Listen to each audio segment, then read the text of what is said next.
At 8 a.m. on a military sniper range carved into the Utah Badlands, Colonel Victor Rourke pointed at a civilian woman carrying a battered black rifle case and said, loud enough for 40 armed men to hear, "Get her off my range." Nobody questioned him. Nobody moved to help her. The woman picked up her case without a word, walked to the parking lot, and sat on the hood of her truck. And then, one by one, every elite sniper on that range, Delta operators, Ranger scouts, special operations marksmen with a combined century of combat experience, began failing the same shot, every single one of them. She watched from the parking lot and said nothing. If you're new here, hit that subscribe button and follow this story all the way to the end, because what happens next will stay with you. If you're already part of this community, drop a like and leave a comment telling me what city or country you're watching from. I want to see how far this story travels. The morning started cold. That was the first thing Mara Vance noticed when she pulled off State Route 24 and followed the unmarked gravel road toward the canyon. Not the red rock ridgelines cutting against a pale October sky. Not the chain-link perimeter fencing with its faded, restricted access signs. Not even the cluster of government vehicles parked outside the range entrance like a steel herd. She noticed the cold, not the air temperature. The particular cold that came off Standing Rock in the early hours. The way canyons breathed before the sun got high enough to burn the layers apart. She'd felt that cold in 3 countries and 2 mountain ranges that didn't appear on any public map. She knew what it meant. She pulled her truck to a stop just outside the range gate, cut the engine, and sat for a moment with both hands resting on the steering wheel. Through the windshield, she could see the range stretching out, a long, flat shooting deck built into a rock shelf, with the target line cut nearly 2,000 meters away across a deep canyon, the other wall of the cliff rising sharp and pale behind it. The wind was invisible from here. It always was. She climbed out, pulled her jacket straight, and lifted the rifle case from the back seat. It was a worn black case, the kind that looked like it had been thrown from helicopters and dragged through river crossings, because it had. The locks were scratched. One corner was dented. She carried it without effort and walked toward the range entrance. The gate was manned by a young Army specialist who looked like he was 22 at the outside. He checked her credentials, looked at them a second time, looked at her, and then said, "One moment, ma'am," before stepping aside to make a call on his radio. Mara waited. She'd been waiting in places like this her entire adult life. Another 60 seconds didn't cost her anything. Eventually, the specialist handed her credentials back and opened the gate with the careful expression of someone who had just been told something he didn't quite understand.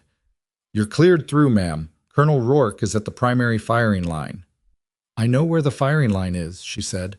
She walked through. The range smelled like gun oil and desert dust. 40 men were already positioned across the shooting deck in various configurations. Prone behind bolt guns, standing in small clusters comparing databooks, crouching near equipment cases. Most of them were special operations. She could tell by the way they moved, the practiced economy of it, the way they oriented themselves instinctively toward the canyon without being told to. A few of them glanced at her when she entered. A woman in civilian clothes carrying a personal rifle case on a classified military sniper range. That earned a look. She was used to that too. She found a position at the far end of the deck and set her case down. The wind hit her face differently there, and she stood for a long moment just letting it move over her skin, not measuring it the way most shooters measured wind, not looking at the range flags, not checking her Kestrel unit, just letting it land on her and reading what it told her. There were 3 separate layers here. She could feel the split in them, the way each current came from a slightly different angle, the way they'd interact somewhere in the middle of that canyon crossing and do exactly what they wanted to do, regardless of what any shooter planned. She opened her databook, started making notes. "Hey!" She looked up. A younger shooter, mid-30s, broad-shouldered, was standing a few feet away. He had the look of someone who trained seriously, wide neck, careful eyes, the kind of hands that had spent real time behind a rifle. He was watching her with something between curiosity and skepticism. "You with the civilian contractor group?" he asked. "No." He waited for more. She didn't offer it. He shifted his weight, glanced at her rifle case, and then said, "I'm Briggs, Delta Attachment." "Mara." "You a shooter?" She looked back at her databook. "Aren't we all?" Briggs seemed to decide that was either an answer or a conversation ender, and after another beat he nodded and walked back toward his own position. She returned to her notes. The second wind layer was coming off the canyon floor, heated by the rock even this early in the morning. A thermal that would rotate direction at least twice during the shooting window, maybe 3 times. The third layer was the problem. High-pressure bleeding over the ridgeline on the west side, invisible from the deck, dumping across the face of the far cliff wall in a way that would shift every ballistic solution by an amount that no rangefinder or weather app would correctly calculate. You'd have to feel it. You'd have to know it was there before it showed itself. She was writing her second notation when she heard the footsteps. They were the kind of footsteps that expected space. Heavy, deliberate, not rushing. The footsteps of a man who had spent decades walking into rooms and having people move out of his way. She didn't turn around immediately. Who authorized this civilian? The voice was directed at someone else. It had the flat, iron quality of a man who used authority the way other men use tools, efficiently and without affection. She turned around. Colonel Victor Rourke was not a small man. He was in his mid-50s, square-jawed, with close-cropped silver hair and the particular posture of someone who had never, in his professional memory, been told he was wrong. 2 aides stood slightly behind him. He was looking at her the way someone looks at an object that has been placed in the wrong location. "I'm talking to you," he said. "Who brought you in here?" "My orders came through General Kessler's office," she said. "I was told to report to this range at 0800. "Kessler's office." Rourke repeated the words with something between amusement and contempt. "And what exactly is a civilian nurse supposed to contribute to a classified special operations qualification?" She looked at him. "I was asked to be here." "I run this range," he said, "and I'm telling you, this is not a place for observers, especially not ones who show up with a personal rifle and no unit designation." He looked at her case with the particular expression of someone who found the whole situation faintly ridiculous. "Pack that up. You can wait in the parking lot until someone from Kessler's office comes to collect you." Mara looked at him for a moment. Not with anger. She'd burned through anger years ago, used it all up in places that mattered more than this. What she felt now was something quieter. And if you'd been watching her face carefully, you might have seen the calculation behind her eyes. The rapid and experienced assessment of a woman deciding whether this moment was worth spending energy on. She decided it wasn't. "Yes, sir," she said. She picked up her rifle case, picked up her data book, walked off the firing line and out through the range gate, back into the parking lot, and found a spot on the hood of her truck where she could see the canyon from a different angle. An angle, as it happened, that was better than the one she'd had from the deck. She opened her data book, kept working. The first shooter to step to the line was a ranger sergeant named Fowler, a decorated combat vet with 12 years of trigger time and a reputation for cold-bore accuracy that had made him a small legend in his unit. His target was a steel silhouette at 1,940 meters, positioned on a ledge cut into the far canyon wall. The qualification required a first-round hit. Fowler settled into his position. His spotter called a firing solution. Fowler squeezed the trigger. The steel silhouette didn't move. There was a pause while both men checked their data. Fowler adjusted. Fired again. Nothing. From the parking lot, Mara watched the small thermal signature of the shot as it crossed the canyon. She couldn't see it directly, but she could read the disturbance it made in the heat shimmering off the rock face on the far side. The round had gone high and left, exactly where she would have expected it to go if a shooter trusted his instruments without understanding that the canyon was pulling air off the west ridge in a pattern no surface wind reading would reveal. She made a note. The second shooter stepped up. Another missed shot, this one low. Then a third, also a miss. Then 2 more. The range went quiet in the way that ranges go quiet when experienced men begin failing at something they expect to succeed at, the silence carrying an uncomfortable mixture of confusion and wounded pride. She heard Rourke's voice from inside the range perimeter, carrying across the open air. "What is this?" His voice had gone hard. "You're letting canyon wind beat you? These are Delta operators, Rangers. You've all fired in worse conditions than this." A voice she didn't recognize said, "Sir, the wind data isn't matching the round impacts. We're getting inconsistent deflection." "Inconsistent deflection," Rourke said, with the tone of a man repeating something absurd. "You're shooting 1,900 meters across open canyon, and you're telling me the wind is the problem. Get back on that rifle and figure it out." Mara turned another page in her data book. At roughly 1,100 meters, if her calculation was right, the three wind layers would collide and create a rotational effect. Not consistent, not predictable, but identifiable if you knew what to look for. She wrote down the timing based on the thermal pattern she'd been watching for the last 40 minutes. The rotation would peak between 10 and 10:15. Every shot fired in that window would drift hard right. She checked her watch. It was 9:47. She went back to watching the canyon. By 11 in the morning, 7 of the 16 scheduled shooters had completed their qualification attempts. None of them had hit the target. The atmosphere on the range had shifted from tense to something approaching grim. She could hear it in the way conversations had gone short, the way men were moving back to their gear with the stiff, controlled movements of people who were angry and didn't want to show it. From her position on the truck hood, Mara was on her fourth cup of coffee from a battered thermos. She'd filled 6 pages of her data book. She now had what she was fairly confident was a complete model of the canyon's wind system. Not just the surface reading, not just the mid-range thermal, but all 3 layers mapped against each other, including the rotational effect she'd clocked at 10:12, right on her estimate. A man she hadn't seen before appeared beside her truck. He was younger than Rourke, maybe late 20s, with the restless energy of someone who needed to be doing something. He had a rifle case over one shoulder and a data book tucked under his arm, and he'd clearly walked over from the range gate with a certain amount of purpose. "You're the civilian they put in the parking lot," he said. "That's me." He sat down on the hood of his own car, which was parked 2 spots down. "I'm Vaughn. I'm supposed to shoot at 1300 hours." He looked out at the canyon.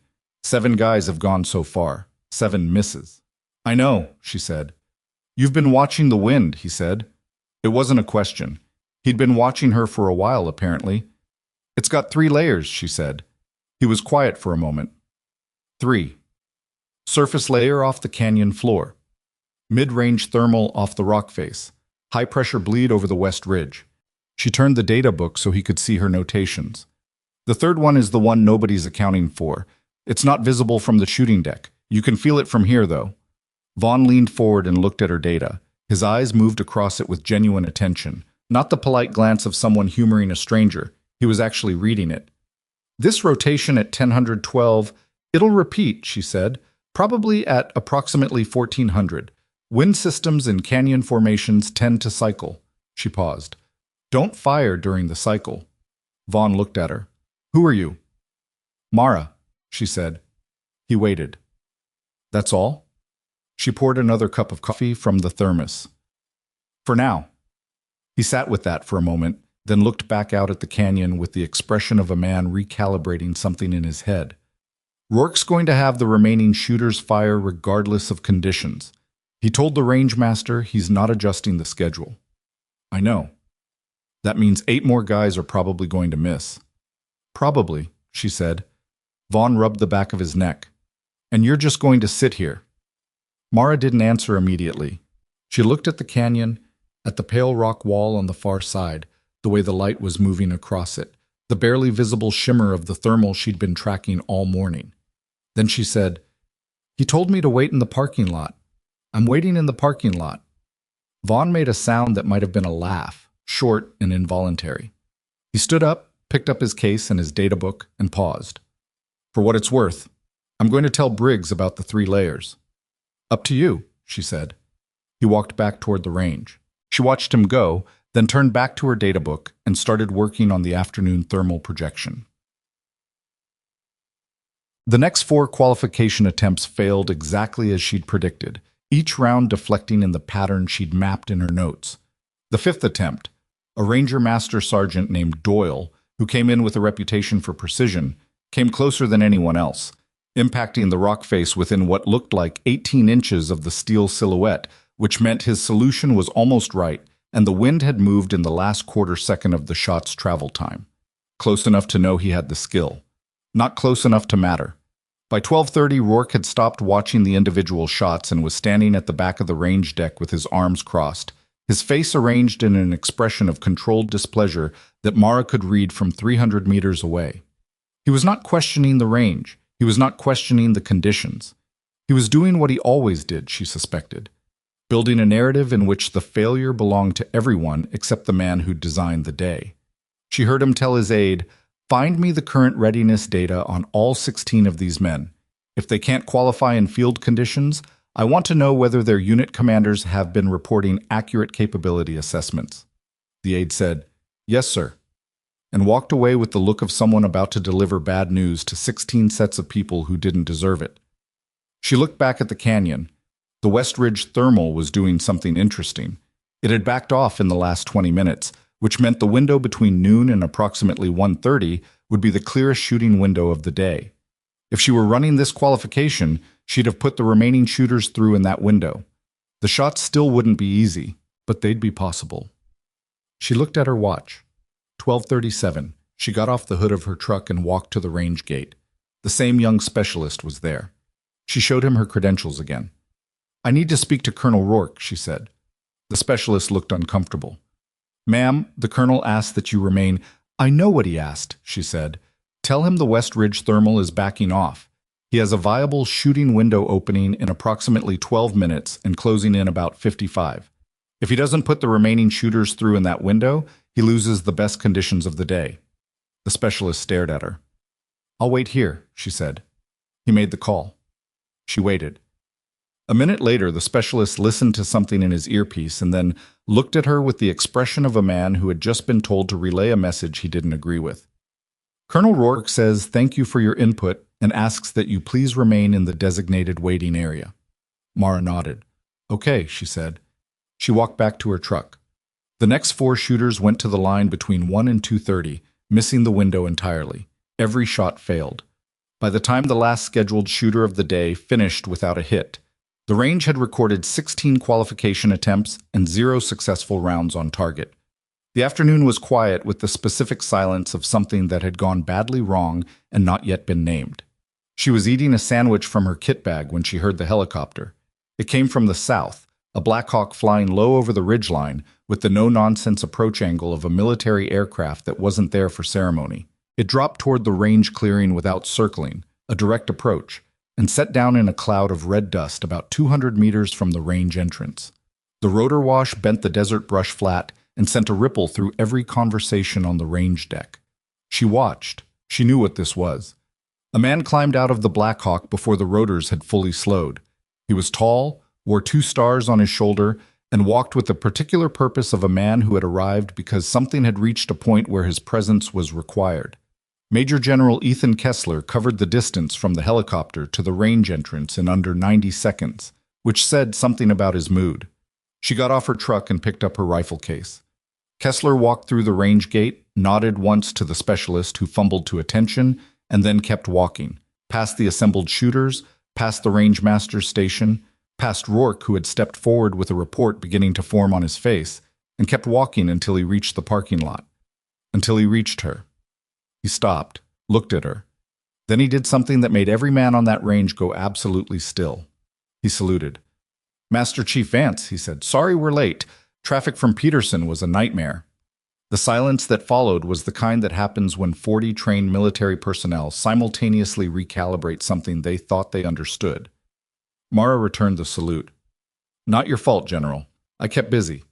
Kessler glanced at the rifle case in her hand, then looked past her at the canyon, then looked back at her with something that might have been the faintest trace of amusement. "How's the range?" "3-layer wind system," she said. "Complex. Nobody hit the target." "I heard." He turned, and for the first time he looked directly at Rourke, who had followed him to the parking lot with an expression cycling rapidly between confusion and a dawning, uncomfortable awareness. "Victor," Kessler said. Rourke's voice had lost some of its iron. "General?" "You've been running this qualification all morning," Kessler said. 16 shooters, 0 hits. He let that sit for exactly 2 seconds. "And you sent the instructor home to the parking lot." The range went so quiet that Mara could hear the canyon wind, moving exactly as she'd predicted it would. Rourke's jaw tightened. "I wasn't informed that the civilian observer was—" "She's not a civilian observer," Kessler said. His voice was completely level, which made it worse. "You're looking at the woman who holds the longest confirmed engagement record in U.S. military history. She has 4 combat deployments at operational sniper classification, 2 of them under Joint Special Authority in mountain environments. She designed the wind reading protocol that every long-range school in this military currently uses. He paused. She is also the person I personally requested to select and train a team for a classified rescue operation that is now on a 96-hour deployment window. Another pause. And you put her in the parking lot. The silence stretched. Rourke said, I didn't have her classification paperwork. Her name is Mara Vance, Kessler said. Her call sign is Viper 1.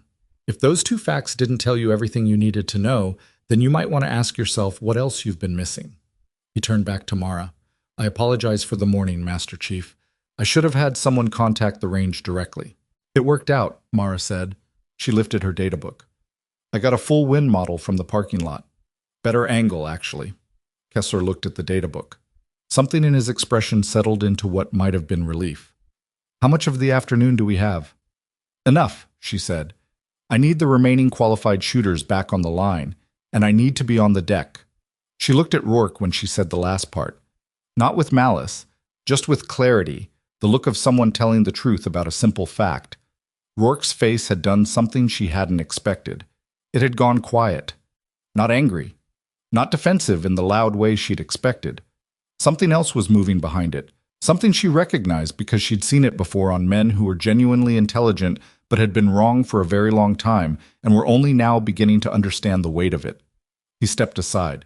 Mara walked through the range gate, past the 16 shooters who watched her pass with expressions that ranged from stunned to quietly shamed. She walked to the end of the deck, set her rifle case down, and opened it. The rifle inside was not new. It had been to places this range had never heard of, and done things that no qualification course could replicate. The stock was worn at the grip. The barrel had been recrowned twice, but every component was maintained with a precision that bordered on obsessive, because in her profession, imprecision was a weight you didn't put down. Briggs was watching her from the middle of the deck. She met his eyes, and he gave a small, careful nod. The nod of a man revising his assessment and not embarrassed to show it. Vaughn was already moving to a position near her. He set down his data book and opened to the notes she'd shown him in the parking lot. He was going to try to apply them. Good. She picked up her own data book and found her afternoon projection. The West Ridge thermal had returned. She'd tracked its reemergence at approximately 1440, but it was running at roughly half the intensity of the morning, which meant the deflection would be manageable if you calculated the rotation timing correctly. She looked at the canyon, felt the air on her face, and wrote one more notation. Then she heard Rourke's voice, closer than she'd expected. She turned slightly. He was standing behind her, about 10 feet back, not close enough to intrude, but close enough to speak if he wanted to. For a moment he didn't say anything. Then he said, quietly enough that only she could hear it, How many layers? She looked at him for a moment. Then she said, 3. Surface thermal, canyon floor heat, West Ridge pressure bleed. The third one is what killed every shot today. It backs off, cycles, backs off again. You have to time it. Rourke stood with that information. She could see him processing it, not dismissing it, not explaining away why he hadn't known it, just processing. How do you read the third layer from the deck? You don't, she said. Not with instruments. You feel it on your left hand, the way it cools faster than the surface air. It's coming from higher elevation, so it carries a different temperature signature. She paused. Takes a while to calibrate. He nodded, the smallest nod. Then he stepped back without another word. She turned back to the canyon. Behind her, she could hear the range settling back into motion. Men moving to positions, equipment cases opening, the quiet mechanical sounds of rifles being prepared. The day had shifted. Everyone on this range now understood something about this morning that they hadn't understood 8 hours ago, and the understanding was sitting uncomfortably in all of them, the way truth tends to sit when it arrives later than it should have. She placed her hand on the stock of her rifle, felt the familiar weight of it, the worn grip under her palm. She wasn't going to demonstrate today. That would come. Right now, she was here to see what these men could do once someone gave them the right information, to watch who adapted, who listened, who had the particular kind of mind that could absorb something new in real time and apply it without a week of practice. Because the mission that Kessler had referenced, the one he'd described as a 96-hour deployment window, was not a training exercise. There was a man trapped in a mountain valley somewhere in the world, in a place where the wind was worse than this canyon, The distances were longer, and the margin for error was a matter of someone's life. She needed 4 shooters capable of making shots that shouldn't be possible. She needed to know, before she chose them, whether anyone standing on this range had what she was looking for. She looked at the line of men preparing to shoot. She looked at Vaughn, who was already rechecking his wind solution against her notes. She looked at Briggs, who was watching the canyon with the focused intensity of someone actively trying to feel 3 wind layers. She looked at a younger shooter at the far end of the deck, whose name she didn't know yet, but who had twice walked back to check his solution when every other man would have committed to the shot. She flagged him in her memory. Then she looked at the canyon. The West Ridge thermal came off the rock wall in a slow, cold pulse, exactly on schedule. She felt it on the back of her left hand. She picked up her pen and made the final notation in her data book, noting the time and the intensity, and she was already building the solution in her head. Not for today, not for this range, but for a mountain that didn't appear on public maps, where a man named Daniel Cross was running out of time, and where the wind would be 3 times worse than anything these shooters had faced today. She closed the data book. Across the canyon, 2,000 meters away on a pale rock ledge, the steel silhouette sat still and patient in the afternoon light, waiting to see if anyone would finally understand what the wind was trying to tell them. The next shooter walked to the line. She watched him settle into position, watched him pause the way she'd been watching all day, and this time, for the first time, she saw him lift his left hand slightly off the stock before the shot, feeling for something he hadn't known to feel for this morning. She looked at the canyon. The West Ridge thermal hit its low point. The man pulled the trigger. The steel silhouette rang like a bell. The sound of steel ringing across 2,000 meters of open canyon did something to the air on that range that no amount of Rourke's commands had managed all day. It made people stop pretending they weren't rattled. The shooter who'd made the hit, a ranger specialist named Faz, 28 years old, 3 deployments, quiet in the way that compact people are quiet when they're working, sat up from his rifle and looked at the spotter beside him as if he needed confirmation that it had actually happened. The spotter checked through his scope and said, "Impact, center mass," and Faz let out a breath that he'd clearly been holding for the better part of the morning. Around the deck, the response was not celebration. It was more complicated than that. Men exchanged looks. A few of them leaned toward their own data books with the expression of people rechecking their assumptions. Briggs, who was 2 positions down from Faz, watched the shot's aftermath with his jaw set and his eyes thoughtful, already turning over what it meant in terms of his own upcoming attempt. Mara made a notation next to Faz's name. Then she kept watching. The change in the range was real, but not immediate. It didn't suddenly become a place where everyone succeeded. The next shooter after Faz stepped up and missed clean, his round sailing wide by what looked like a solid 4 feet of deflection because he'd adjusted for the surface wind but hadn't felt the third layer backing off the way it had during Faz's window. The shot after that was closer. The one after that was closer still. Men were learning in real time, passing information in low voices at the edges of the deck, comparing data books, doing the unglamorous work of adapting to something they hadn't understood 8 hours ago. It wasn't beautiful. It was messy and incremental and occasionally wrong, and that was the nature of it. Rourke watched from behind the line. He didn't speak for a long time. He stood with his arms at his sides instead of crossed, a small shift in posture that meant nothing to anyone who didn't know how to read him, but Mara noticed it. She noticed most things. Kessler had taken a position near the range master's station with a tablet in his hand, cycling through documents with the focused efficiency of a man managing more variables than the one in front of him. At one point, he looked up and found Mara's eyes across the deck. She gave him a small nod that meant she was seeing what she needed to see. He gave one back that meant good, because we don't have much time. That part, she hadn't announced to anyone on the range yet. The 96-hour window Kessler had mentioned in the parking lot was not an administrative timeline. It was the difference between a rescue and a recovery. And the man at the center of it, Daniel Cross, whose name she'd seen in the classified brief Kessler's aide had handed her on the Blackhawk during the flight out from Peterson 2 days earlier, had been out of communication for the last 19 hours, which was longer than the brief had projected he could maintain his cover position. She watched the next shooter settle behind his rifle. His name was Doyle, the man who'd come closest this morning before Faz, the one whose round had hit the rock face within 18 inches of the target. Doyle had a stillness to him that she appreciated. He didn't fidget, he didn't overcorrect. He'd come back to the line after his morning failure with a data book that had 3 additional pages of notes compared to this morning, which told her he'd spent his break doing the right kind of thinking. He placed his left hand on the stock, paused, adjusted it slightly, raising his palm a fraction of an inch off the rifle, the way she'd described to Rourke in that quiet exchange behind the line. He was feeling for the third layer's temperature signature. He'd been listening. She wasn't sure if he'd heard her directly or if the information had traveled through the deck in the informal way that information travels among soldiers when something starts to work. Either way, he'd found it. He fired. Impact. Doyle said nothing, just ran the bolt, reset, and looked at his spotter. Call me a second shot. The spotter gave him the adjusted solution. Doyle fired again. Second impact. Mara wrote his name down with a mark that meant something different from the others. By 1600 hours, the range had produced 4 successful qualification hits in the afternoon window. 4 out of the 11 remaining afternoon shooters. Not a high percentage, not a number that would impress anyone at a table in the Pentagon. But when Mara looked at which 4 had made those hits, she understood something that the numbers alone couldn't convey.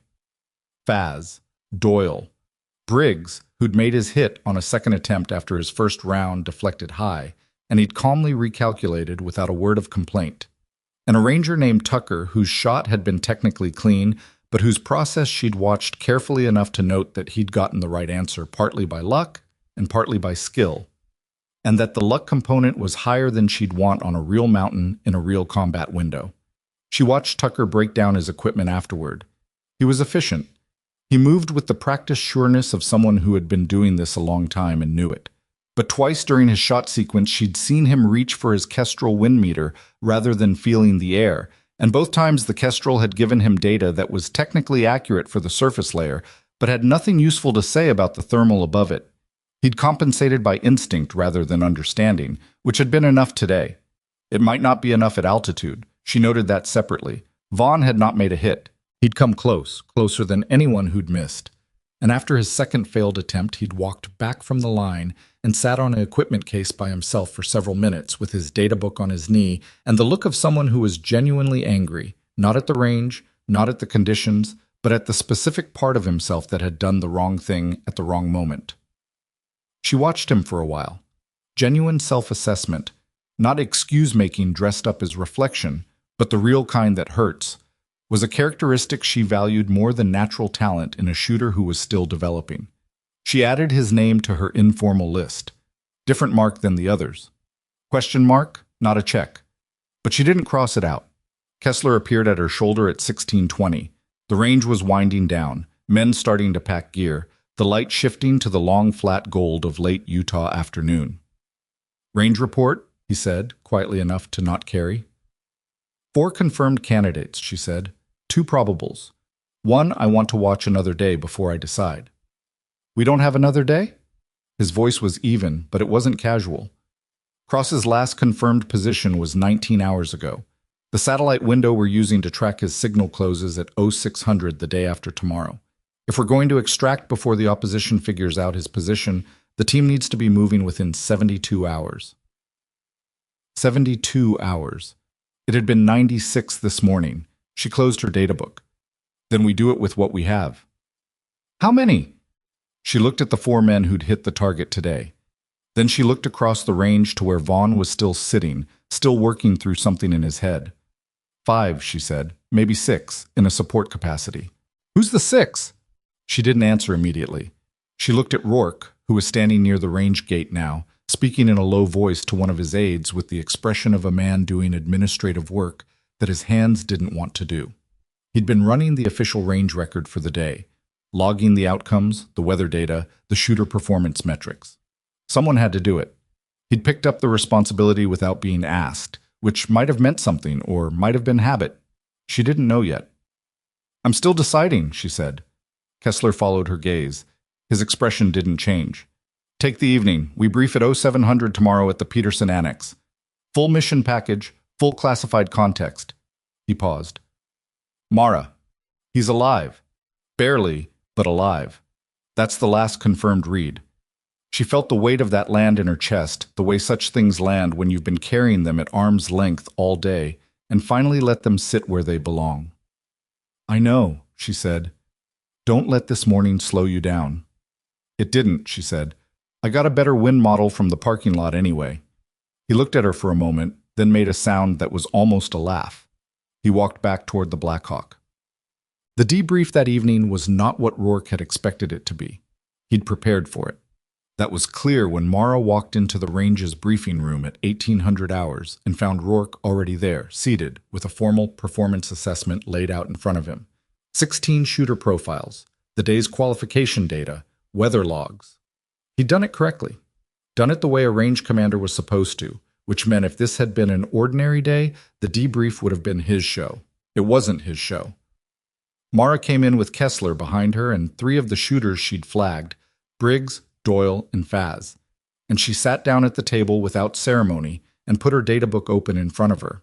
Vaughn came in 2 minutes late and sat at the end of the table with the look of someone who'd been in an argument with himself and hadn't entirely resolved it. Rourke looked at the configuration of the room and understood immediately what it was. "You're selecting tonight," he said. Not a question. "I'm informing tonight," Mara said. "Selection was happening all day." Something moved across his face. The range was a selection. "The range was always a selection," Kessler said from his position against the wall.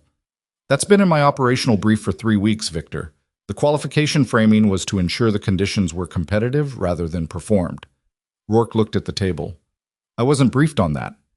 "You were briefed on the range protocol and told to run a standard qualification. That's what you did." Kessler's voice wasn't unkind, but it wasn't gentle either. It was the voice of a man who had decided to be precise. "The intelligence context surrounding this range was classified above your current clearance at the time of briefing. That's been corrected as of this morning." Rourke sat with that. You could see him organizing it, not processing whether it was fair because that wasn't the kind of man he was, but organizing where it put him relative to a mission that was now clearly larger than anything he'd understood this morning when he told a woman to wait in the parking lot. "Who's on the team?" he said. Mara looked at him steadily. "That's classified." His jaw tightened. "I ran this range." "You did," she said, "and I watched everything that happened on it. That's my job." She held his gaze. "I'll tell you what I'm willing to tell you, Colonel. The range was well maintained. The shooting deck gave every qualifier a fair opportunity once the conditions were understood. Your weather data logging was accurate." She paused. "Your assessment of the shooters was not." The room was quiet. "You told them the problem was in them," she said. "You told them they were weak, overly dependent on technology. Those aren't analysis, those are characterizations. And they were wrong, because the problem was the wind, and the wind was a read that your range design didn't give them the tools to make." She wasn't raising her voice. She didn't need to. "I'm not saying you did it to hurt them. I'm saying it was the wrong call, and it cost 16 men a morning's worth of damage to their confidence right before they're going to be asked to make shots under conditions significantly worse than what they face today." Rourke said nothing. "So I need the ones I've selected to spend tonight rebuilding what the morning took," she said, "and I need everyone else on this range to leave here tomorrow, understanding that they didn't fail because they were weak. They failed because no one told them the canyon had 3 wind layers." She looked around the table. "That's on the range design, not the shooters." Briggs was looking at his data book. Faz was looking at the wall. Doyle had his hands flat on the table with the careful stillness of a man who had something to say and was choosing not to say it. Vaughn was looking at Mara with an expression she couldn't quite parse, something between agreement and a private conflict she wasn't yet privy to. Rourke said, "You think I owe those men an apology." "I think you know what you owe them," she said. He looked at the table for a long moment. Then he stood, collected his performance assessment, and left the room. The door didn't slam. It closed with a quiet, controlled click that was somehow worse. The briefing after he left ran 2 hours and covered more ground than any of the 4 selected men had been prepared for when they'd walked into a Utah canyon range that morning to shoot at a steel target. The mission package Kessler laid out on the secure tablet was classified well above their standard clearance, which meant each of them had been granted temporary elevated access at some point during the day, a fact that hit them in sequence as the briefing progressed, and they began to understand the scope of what they'd actually auditioned for. Daniel Cross was an intelligence operative who had been embedded in a remote mountain region tracking the logistics route of a weapons network that 3 governments had been trying to disrupt for 2 years. He'd been operating alone, under a non-official cover that gave him no government acknowledgement if he was compromised, and he'd been doing it well enough that the network had no idea he existed, right up until 19 hours ago, when something had broken. Whether it was technical or human, Kessler's analysts weren't certain. What they knew was that Cross had activated his last resort beacon, which broadcast a low-frequency pulse designed to be picked up only by specifically tuned military receivers, and that the beacon placed him in a valley that was surrounded on 4 sides by terrain that made ground extraction without air support suicidal, and that air support alone was not sufficient because the valley's high walls created a blind zone that helicopters couldn't safely enter without someone first eliminating the elevated positions overlooking the approach. Elevated positions at ranges between 1,400 and 2,000 meters. In mountain wind conditions. Briggs said, "How many positions?" Kessler said, "Current satellite imaging shows 5. That may change." "May change how?" Doyle said. "The network has been mobile. We've seen position shifts of up to 40 minutes in the last observational window." "So we're building solutions against targets that might not be there when we arrive," Faz said. He wasn't complaining. He was mapping it. There was a difference. "That's the complication," Kessler confirmed. Vaughn leaned forward. "What's the extraction timeline once we eliminate the positions?" "The helicopter has a 12-minute window in the valley before the rotors generate enough acoustic signature to pull a secondary response from the nearest confirmed network position, which is 40 kilometers north." Kessler looked at Mara. "Every shot needs to land within a narrow time window to keep the sequence coordinated." Mara said, "Understood." Vaughn looked at her. 5 positions, 4 shooters. 5 shooters, she said. He paused. She hadn't confirmed his inclusion until now. He absorbed it without obvious reaction, but she saw something settle in his posture. Not relief exactly. Something more like the particular resolve of a person who has been handed a second chance and knows the weight of it. "I want a wind study of that valley tonight," Mara said. "Whatever satellite imaging, terrain mapping, and atmospheric data the mission package has. I want it on the table at 2200. Kessler nodded to his aide. "We train tomorrow morning at 0500, Mara said. "We're not qualifying. We're applying." She looked at each man in turn. "There is a man in a mountain who is still alive right now, and the plan is to keep him that way. Everything tomorrow is in service of that, not your scores, not your records, not your reputation on this range." She let it land. "Questions?" No one asked any. At 2200, the imagery was spread across the briefing table. Satellite renders, topographic overlays, wind current projections run by the mission's atmospheric analyst, a detailed elevation profile of the valley's 4 walls. Mara sat at the table with her databook open and worked through it the way she worked through everything, methodically and without performance. The 4 men rotated in and out of the room behind her as the evening moved, some sleeping in shifts, some studying the imagery. Doyle running ballistic calculations on a scratch pad with the focused intensity of a man who'd turned his brain into a calculator for the night. At 2350, she heard the hallway door and looked up. Rourke stood in the doorway. He was in civilian clothes now, off-duty, which meant this was voluntary. He had a coffee in each hand and the expression of a man who'd spent several hours losing an argument with himself. She waited. He set one of the coffees on the table edge, not close to her papers. "May I?" He meant the chair across the table. She looked at him for a moment. 5 minutes. He sat. Looked at the imagery. Looked at the topographic overlay. His eyes moved across it with the assessment of someone who had spent a career in operational planning, and she watched him work through it. The valley walls, the elevation of the shooting positions, the extraction corridor, the blind zone where the helicopter would operate. Then he stopped. He was looking at the western valley wall, specifically at the altitude profile there. His expression changed in a way that was small but specific, the tightening around the eyes of someone who has recognized something. "I know this mountain structure," he said. She looked at him. "How?" Not this valley specifically, but this formation, this profile. He put his finger on the topographic overlay tracing the western ridge. "I led a patrol through a formation like this in the Korengal. 19 years ago. We lost 2 men, not from enemy fire. He paused. From wind. She sat very still. What happened? At sunrise, he said. The valley. Formations like this one, with this angle, this wall height. At sunrise, they do something. The air temperature differential between the high cold on the east wall and the warming rock on the western face creates a pressure surge. The valley breathes. He looked at her. Like a bellows.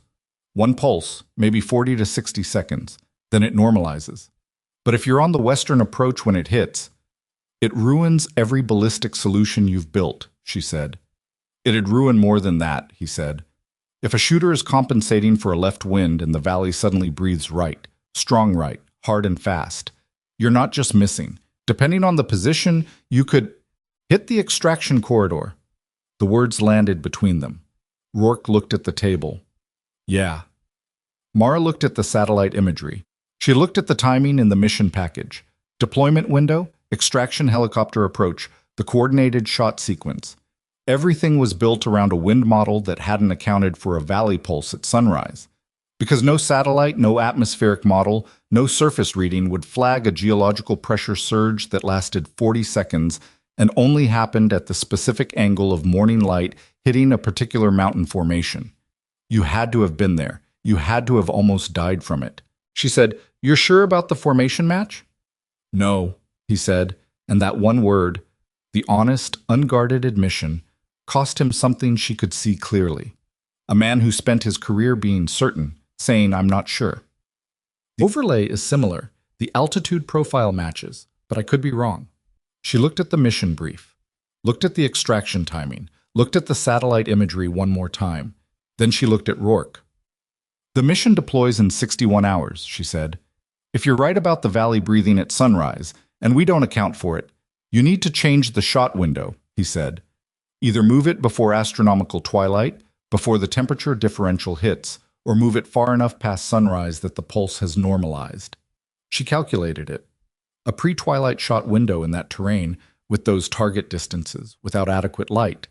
The difficulty multiplied by a factor that made today's canyon range look like a gentle warm-up.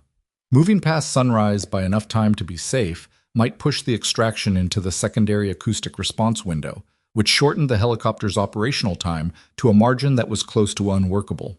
She closed her data book. "I need to call Kessler," she said. Rourke started to stand. "Stay," she said. It came out flat and direct, not a request dressed up as an order, but an actual decision. He looked at her. "If Kessler has questions about the formation, I want you here to answer them." He sat back down, said nothing, just wrapped both hands around his coffee cup and waited. She reached for the secure line. Outside, the Utah desert had gone absolutely quiet, the way deserts go quiet past midnight, as if the landscape itself had stopped to listen. The phone connected on the second ring. "Kessler," she said, "I need to talk to you about the shot window. Something's changed." She paused, eyes on the topographic overlay, on the western wall's altitude profile, on the timeline that was suddenly, critically wrong. "We may have a problem with sunrise." Kessler didn't say anything for 3 full seconds after Mara finished explaining what Rourke had told her about the valley formation. 3 seconds was a long time for a 2-star general who processed information for a living. Then he said, "How confident is he?"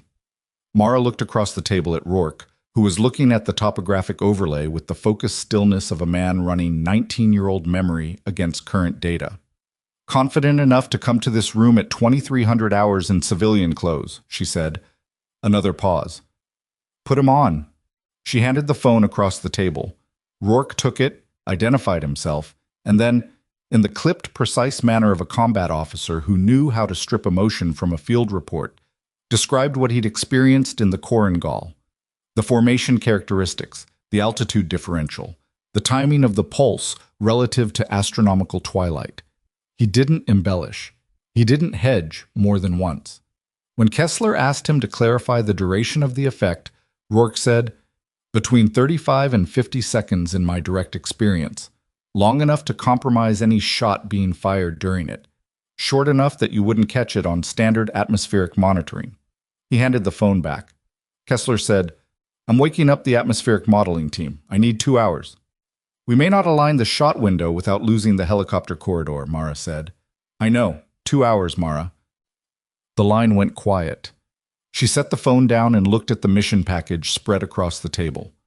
The timing grids, the extraction corridor, the elevation profiles of 5 separate shooting positions that her team would need to occupy, confirm, and fire from within a coordinated window that was now fundamentally broken if Rourke's memory was accurate.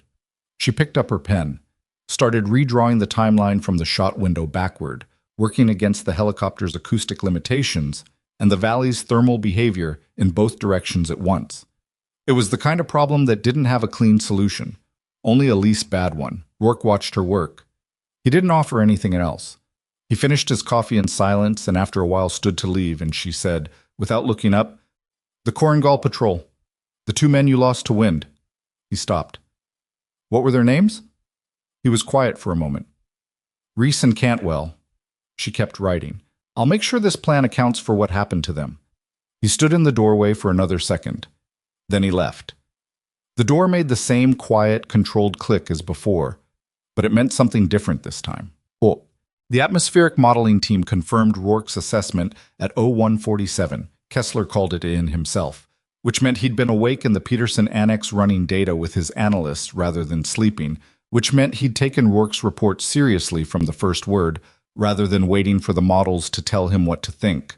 That said something about him that Mara filed away for later. Confirmed valley respiration effect, Kessler said. The formation geometry matches within acceptable tolerance. Atmospheric modeling projects a pulse of between 40 and 60 seconds duration beginning approximately 4 minutes after the specific thermal trigger point, which is calculated at 11 minutes past astronomical twilight for this date and location. So we have 11 minutes after first light before the valley breathes, Mara said. 11 minutes is not enough time for a 5-position coordinated elimination sequence at those ranges, Kessler said. No, she agreed. It isn't. Pre-twilight option? She looked at the night shooting parameters she'd been working since midnight. At those distances, with those target profiles, shooting in true darkness, even with thermal, is degraded accuracy. We're talking about personnel targets at or near 1,400 meters minimum. The margin for error in low light at that range isn't acceptable for this mission.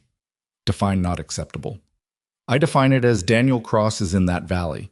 A missed shot in the dark that finds the wrong position doesn't just fail the mission. It tells every hostile in that valley that someone is shooting. She let that sit. Then we have 30 seconds before they move and we've lost everything. The line was quiet. Post-pulse option, she said. We wait out the respiration effect. Full sunrise plus 8 minutes. Give the thermal shift time to normalize. I've been running the ballistic solutions. The light is better. The shots are makeable. That pushes extraction into the secondary acoustic window, Kessler said, by 4 minutes. 4 minutes is the margin between the helicopter getting out clean and triggering a response from the northern network position. I know. Another silence. Then, what's your read? She looked at the mission package, at Daniel Cross's last confirmed position, at the valley walls, at the timing grid she'd redrawn 3 times in the last 2 hours. I'd rather have 4 minutes less helicopter window with clean shots than 11 minutes with shots I'm not sure of, she said. 4 minutes of buffer is still a buffer. 0 hits in the dark is a guarantee of failure. Kessler said, Your call, Mara. That was the weight of it landing, and she took it without putting it down. Post-pulse window, she said, modified extraction timeline. I'll have the updated shot sequence to your aid by 0400. I'll adjust the helicopter tasking. She wrote the time revision into the mission grid. Her handwriting was smaller when she was tired, always had been. And right now it was the smallest it had gotten all night. She stared at the adjusted window for a moment, doing the arithmetic one more time without a calculator because she needed to trust the number in her own hand, not on a screen. It worked. Barely. But barely was a real margin, not a hope. She got up, poured herself the last of the coffee from the briefing room's pot, and walked to the window. The Utah darkness outside was the kind that didn't get made anymore near cities, total and clean and without the orange tint of light pollution. Just stars doing what they'd always done, indifferent to the specific urgency of one man in one mountain valley. She drank the coffee. She thought about Daniel Cross, who had been awake in the cold for 19 hours that she knew of, maybe longer, holding his position with the particular discipline of a man who understood that moving early was how you died in his profession. She thought about what it cost to hold still when everything in your body was telling you to run. She knew that particular cost very well. Training at OH 500 was not what the four men expected when they arrived at the range in the pre-dawn cold. There was no range, no target line, no equipment staged on the deck. What there was Mara standing at the edge of the canyon in darkness, with 5 separate topographic maps laid out on a folding table, each one representing a different shooting position in the extraction valley, each one lit by a small red lens lamp that turned the contour lines the color of dried blood. "No live fire this morning," she said, when Briggs and Doyle arrived first and looked at the empty deck with undisguised confusion. "We're not shooting steel. We're building the problem in your heads until the problem is the only thing in there." Faz arrived 30 seconds later, Vaughn behind him, both of them carrying their kit by instinct. Tucker came in last, and Mara noted the slight hesitation in his face when he saw the maps instead of the range. Not reluctance, but the recalibration of a man who'd come in expecting one kind of pressure and was getting another. She laid out the 5 positions across the table. Each map had the elevation profile, the distance to target, the azimuth, and a notation in the corner that she'd written at 0330 that morning. Wind layer data, estimated from satellite terrain plus Korengal reference, not confirmed, working parameters. "The valley has a different profile than this canyon," she said. "Higher walls, narrower width at the extraction point. The thermal behavior is going to be compressed. Whatever you learned yesterday about the 3-layer system, compress it. Shorter horizontal distance for the layers to interact means the rotational effect happens faster and closer to the muzzle than you're used to." Doyle was looking at his position map with his jaw set. "These 2 positions share a target corridor," he said, pointing between his map and Faz's. "If we're sequencing shots, we need a conflict plan." "We'll have one," she said. "But first I need you to understand your individual position before I put you together as a team. A team of people who don't understand their own position is a team that gets confused under pressure and takes turns asking each other what to do." She walked them through it, position by position, spending 15 minutes at each map, asking questions more than giving answers, making each man work through the wind problem himself, watching where they got it right, watching where they reached for an assumption that the terrain would not support. Vaughn got his angle wrong twice before he caught it himself, and she let him catch it rather than correcting it, because a mistake you find is worth more than a correction you receive. Tucker reached for his Kestrel unit at one point while working through the wind solution, and she put her hand on the table next to his, not on the unit, just adjacent to it, and said, "What's your left hand telling you?" He looked at her. "It's faster to check the—" "It's faster," she said. "But this valley is going to give you data the Kestrel can't interpret. The surface reading will be accurate. The 3rd layer won't show up." She held his gaze. "What's your left hand telling you?" He put the Kestrel down, raised his palm slightly, worked through it, got a number that was 3% different from the instrument reading, and when she ran that number against the position's ballistic model, it was closer to correct than the Kestrel had been. He stared at his own hand like it had done something unexpected. "That's your instrument," she said. "The other one's a backup." By 0700, the team had worked through every position twice. By 0830, she started running them in sequence. Position 1 to 5 in timed order, each man calling his wind solution out loud, while the others tracked whether it was compatible with the adjacent position's firing corridors.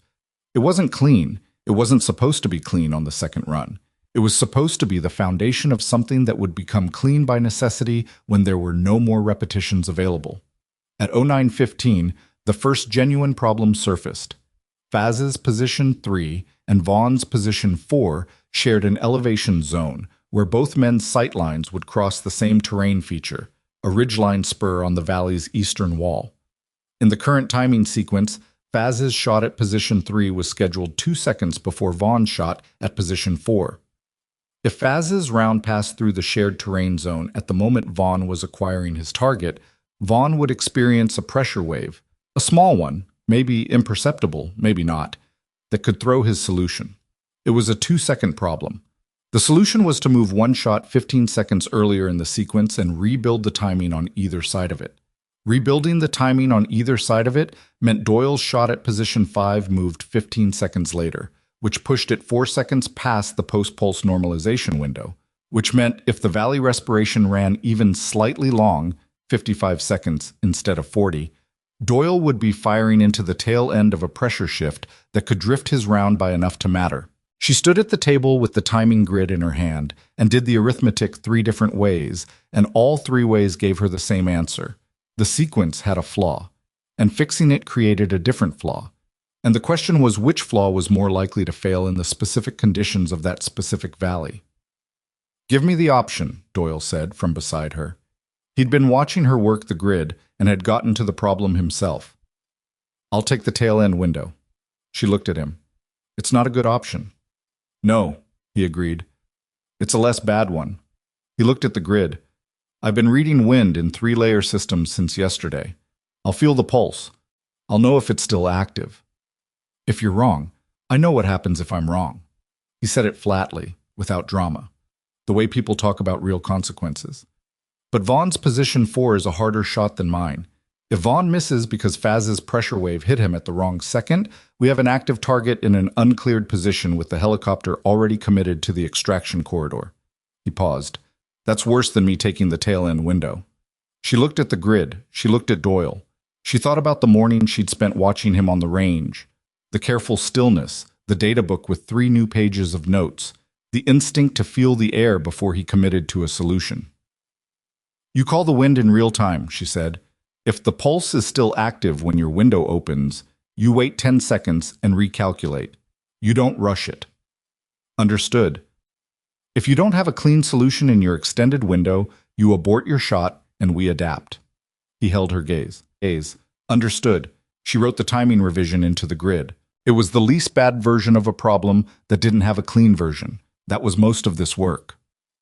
Kessler arrived at the range at 1100 hours with the mission package update, satellite imagery that was 6 hours fresher than the overnight data, and the information was not good. A 6th position had appeared on the valley's northern wall. It hadn't been there in the previous satellite window. Either it was new, a hostile placement that had gone up in the last 6 hours in response to something, or it had been there and been obscured, deliberately or by terrain shadow. Either way, it existed now. A confirmed armed position at 1,600 meters on the north wall, covering the extraction approach from an angle that none of the 5 team positions could address without one of them rotating their shot line by approximately 40 degrees. If they rotated the shot line, they lost the wind solution they'd spent all morning building. Mara stood at the table and looked at the updated imagery for a long time without speaking. The 6 men in the room let her. That was something she'd earned without asking for it. Not by seniority, not by the public announcement that Kessler had made at the range gate yesterday, but by the fact that every man in that room had spent the last 6 hours watching the way her mind worked, and had concluded that when she went quiet, the silence was doing something useful. She looked at Tucker. He was the one she hadn't fully committed to yet, technically proficient, experienced, but with the kestrel dependency and the instinct versus instrument balance she'd been watching carefully. She'd been holding him in a security function rather than a primary shooting position. She looked at the 6th position on the north wall. She looked at the valley geometry. She ran the shot angle in her head.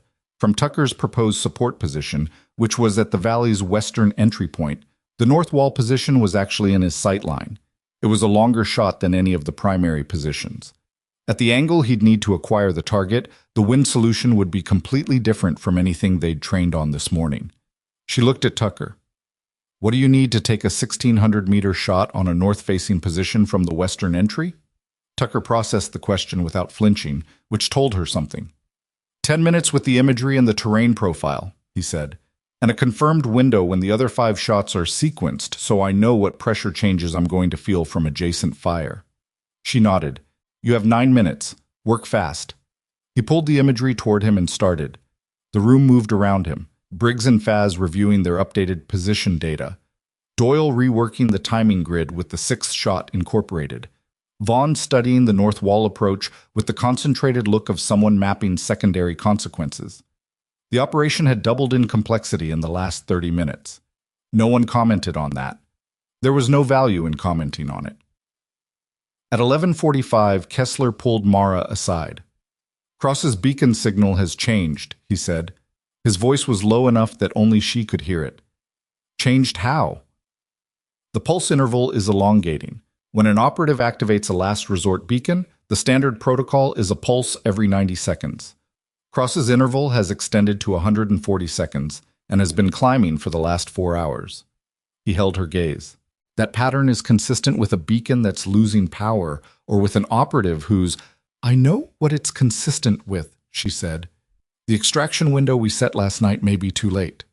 She felt the weight of that differently than she'd felt the earlier calculations. This wasn't arithmetic. This was the specific cold fact of a man's endurance reaching its boundary.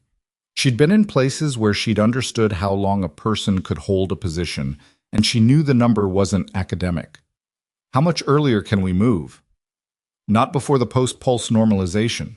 The valley geometry doesn't change. Then we train faster, she said.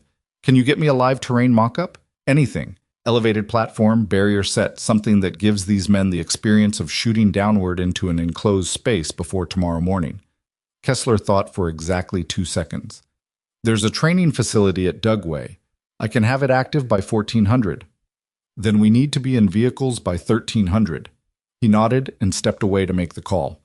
Mara turned back to the table where Tucker was working through his wind solution, and she watched his hands, the way he set the Kestrel aside after the first reading and went back to manual calculation, the way he caught himself doing it and looked up to see if she'd noticed. She had. She didn't say anything, just gave him a small nod. He went back to the calculation.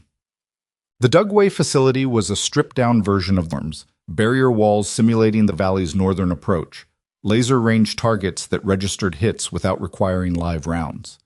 It wasn't the mountain. It didn't have the mountain's wind, the mountain's altitude, the mountain's specific combination of cold rock and morning thermal that made everything harder. But it had enclosed geometry. It had the sensation of shooting into a space that pressed back. And when all 6 team members fired their simulated sequences in the late afternoon light, the problems that didn't exist on an open range became obvious in the first 2 runs and survivable in the 4th. By the 6th run, the sequence was holding together. Not perfectly. Doyle's timing on the tail-end window still carried the flaw, a fundamental limitation of the position that couldn't be trained away, only managed. Tucker's north wall shot was technically sound but required him to fire slightly before full target confirmation, which was a gamble that the intelligence had to cover rather than the shooter. Vaughn's position 4 was workable once the sequencing conflict with Faz was resolved, but his personal margin of error was tighter than she wanted it. None of it was clean. All of it was real. At 1800 hours, she called the final session. The 6 men sat on equipment cases in the Dugway facility as the late light came through the high windows in long orange bars, and she stood in front of them with the mission grid in her hand. "We insert at 0300 tomorrow," she said. "Infiltration route is 6 kilometers on foot in darkness. We occupy shooting positions by 0445 at the latest. Astronomical twilight is at 0502. 11 minutes to the valley's thermal trigger. Post-pulse normalization at approximately 0525. She looked at each face in turn. Shot window opens 0525. The helicopter enters the valley 2 minutes later. Briggs said, "What's Cross's last confirmed status?" "Beacon signal as of 1600 hours. Elongated interval." She didn't soften it. "He's been out there a long time. We move fast, we move quiet, and we do exactly what we trained to do." Faz said, 6 positions, 6 shots?" 5 positions, 6 shots, she said. "Doyle takes 2 if his window allows. If the valley pulse runs long, he takes 1 and we adapt." Vaughn was looking at his position map. He hadn't said much since the 6th run finished, and she'd noticed that his quiet tonight was different from the processing quiet of last night. There was something personal in it, something he was working through that wasn't purely tactical. She looked at him. "Vaughn." He looked up. "You're ready," she said. Just that.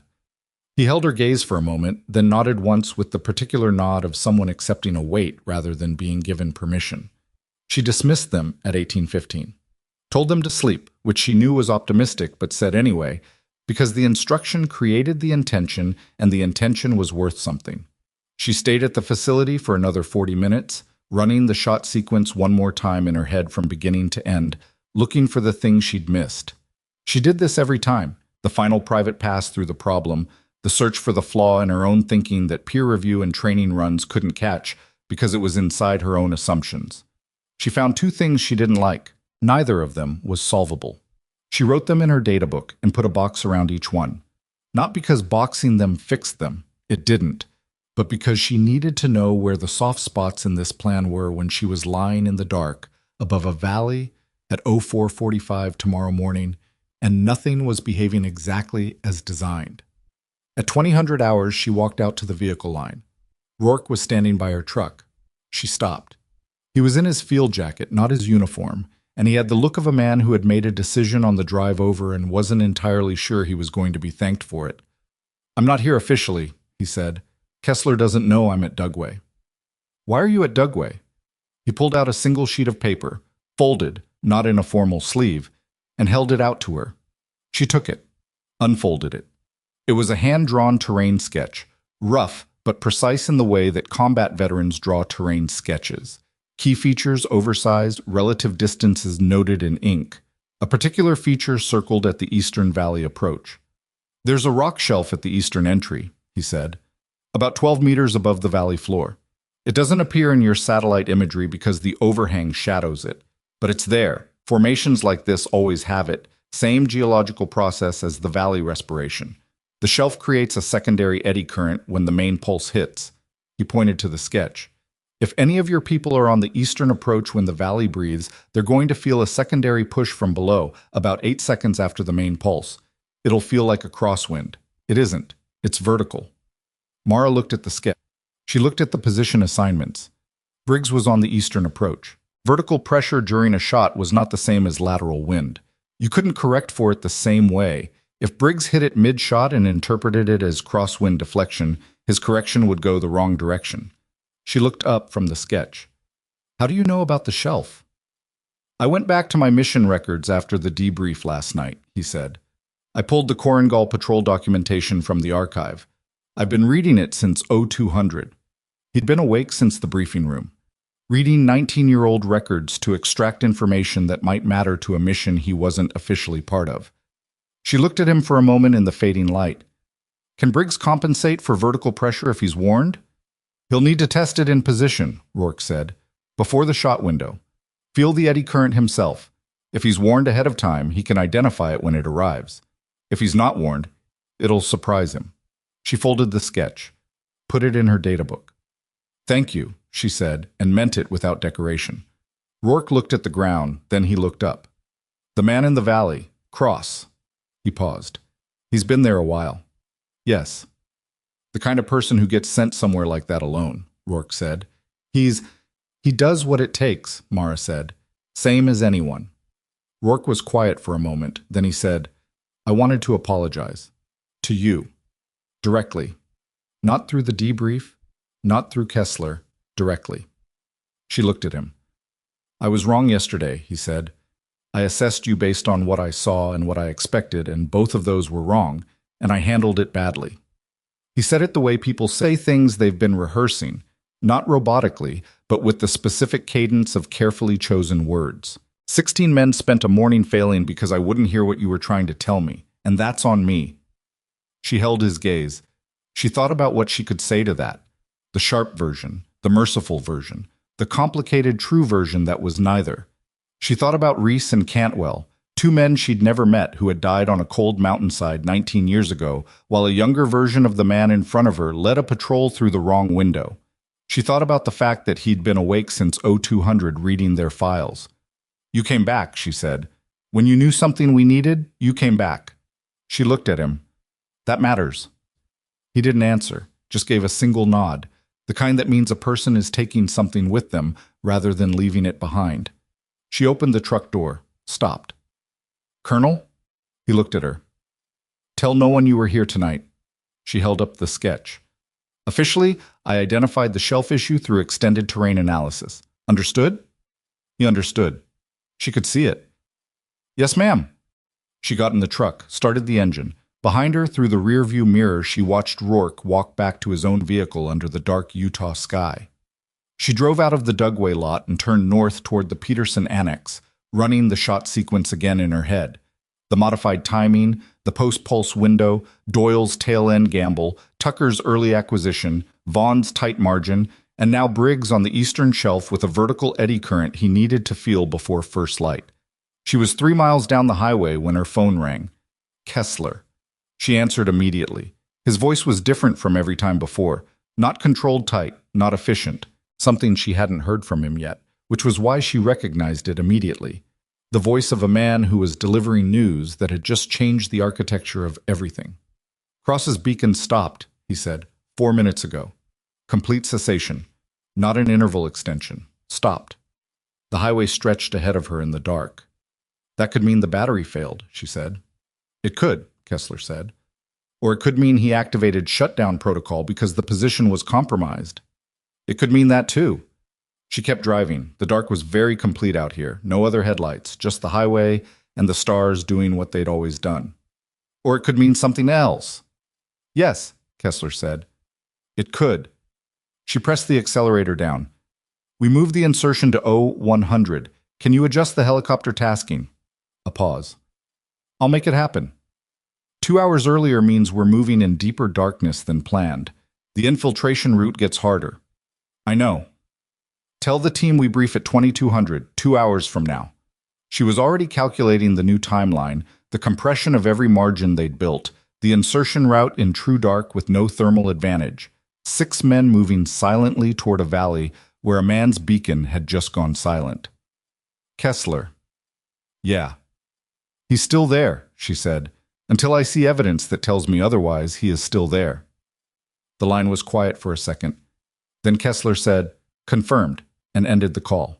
She drove. Beside her on the passenger seat, the databook sat open to the last page she'd written, the 2-boxed problem notes staring up at her in the dark, and below them the sketch that Rourke had drawn from 19-year-old memory, the rock shelf, the eastern approach, the small circled feature that would send a vertical push through Briggs's shot if he wasn't ready for it. She reached down and closed the databook. The highway bent northeast. Somewhere beyond the visible horizon, past the desert and the state line and the ranges that didn't appear on public maps, a mountain valley sat in total darkness waiting for first light. And somewhere in it, either alive or not, was Daniel Cross. She drove faster. The 2-hour compression hit everyone differently. Briggs took the news with the flat acceptance of a man who had been in enough situations where plans changed at bad times that he'd stopped treating it as exceptional. He repacked his kit in 12 minutes, checked his position map one more time without being told to, and was at the vehicle line 8 minutes before the 2200 brief. Faz came in right behind him, quiet in the specific way he'd been quiet all day. Not withdrawn, just internal, the way some shooters get when the work becomes real enough that words stop being useful. Vaughn took it harder. Not outwardly. He sat through the brief with his expression controlled and his databook open. But Mara watched the way his pen moved across the page during her timeline walkthrough, faster than it needed to, covering the same calculations he'd already made twice, and she recognized that for what it was. Not panic, not doubt in the mission. The particular restless energy of someone who had been carrying a second-chance weight all day and was now being asked to carry it faster and in deeper darkness than originally agreed. Doyle said during the brief, 2 hours earlier means we're on position in almost total darkness. How are we acquiring targets pre-twilight? We're not, Mara said. We occupy position and hold. We do not acquire until the shot window opens. And if something moves in the valley before the window, we hold, she said. Unless Cross's life is in immediate and direct danger, we hold the window. One early shot wakes the valley, and every solution we've built becomes worthless. She looked at him steadily. We hold. Doyle nodded. He didn't like it, she could see that. But he understood the architecture of it, and understanding was enough. Tucker, through the whole brief, said nothing. He sat at the end of the table with his position map and the terrain sketch she'd derived from Rourke's information, and he worked through the north wall shot at the new insertion timing, and once he looked up and caught her eye and she gave him the same small nod she'd given him at the table this morning, and he went back to his calculations. The brief ended at 22:30. She gave them 90 minutes to rest, knowing most of them wouldn't sleep, knowing the instructions still had value as permission to be still, and she spent that 90 minutes in the vehicle line doing what she'd done every time before a mission since her first deployment, Sitting with the plan, not revising it, not rehearsing it, just sitting with it, letting it settle into her body as a set of movements and decisions rather than a set of words on a page. When the plan was in her hands rather than her head, she could respond to deviation from it without translating through language first. The deviation, when it came, usually came fast. At 0100, 6 people and a minimal equipment load moved out of the Peterson Annex in 2 vehicles. No headlights past the first kilometer. Night optics. The kind of silence that forms when people who have trained together stop narrating their coordination and just do it. What? The infiltration route was 6 kilometers of high desert terrain in a darkness that was as close to absolute as the natural world produced. The stars were there, so many that they created their own faint ambient light. But stars don't illuminate ground cover, and the route went through sections of broken talus and dry wash that required a specific kind of movement. Slow, deliberate, 1 foot tested before weight transferred. The kind of movement that cost time and energy in precise proportions. Mara set the pace from the front. Not fast. Sustainable. The pace that got 6 people to position in the right condition rather than the fastest pace that got them there depleted. She'd learned the difference on a different mountain a long time ago, in a context she didn't revisit often, and the lesson had lodged in her permanently. Behind her, the team moved in their established order. Briggs second, close enough to maintain visual contact. Faz and Tucker in the middle. Doyle and Vaughn at the rear, Doyle handling their back check, because he was the one she most trusted to do it without being asked and without making it someone else's problem. At 0220, they crossed the terrain feature that marked the valley's outer perimeter, a low ridgeline that dropped steeply on the far side toward the valley floor. She stopped the team here, and they held for 4 minutes in complete stillness, listening to the valley below. The darkness carried sound differently in enclosed terrain. A thermal pocket, a shift in wind, someone moving on the valley floor. All of it traveled upward along the rock faces and arrived at the rim attenuated but real.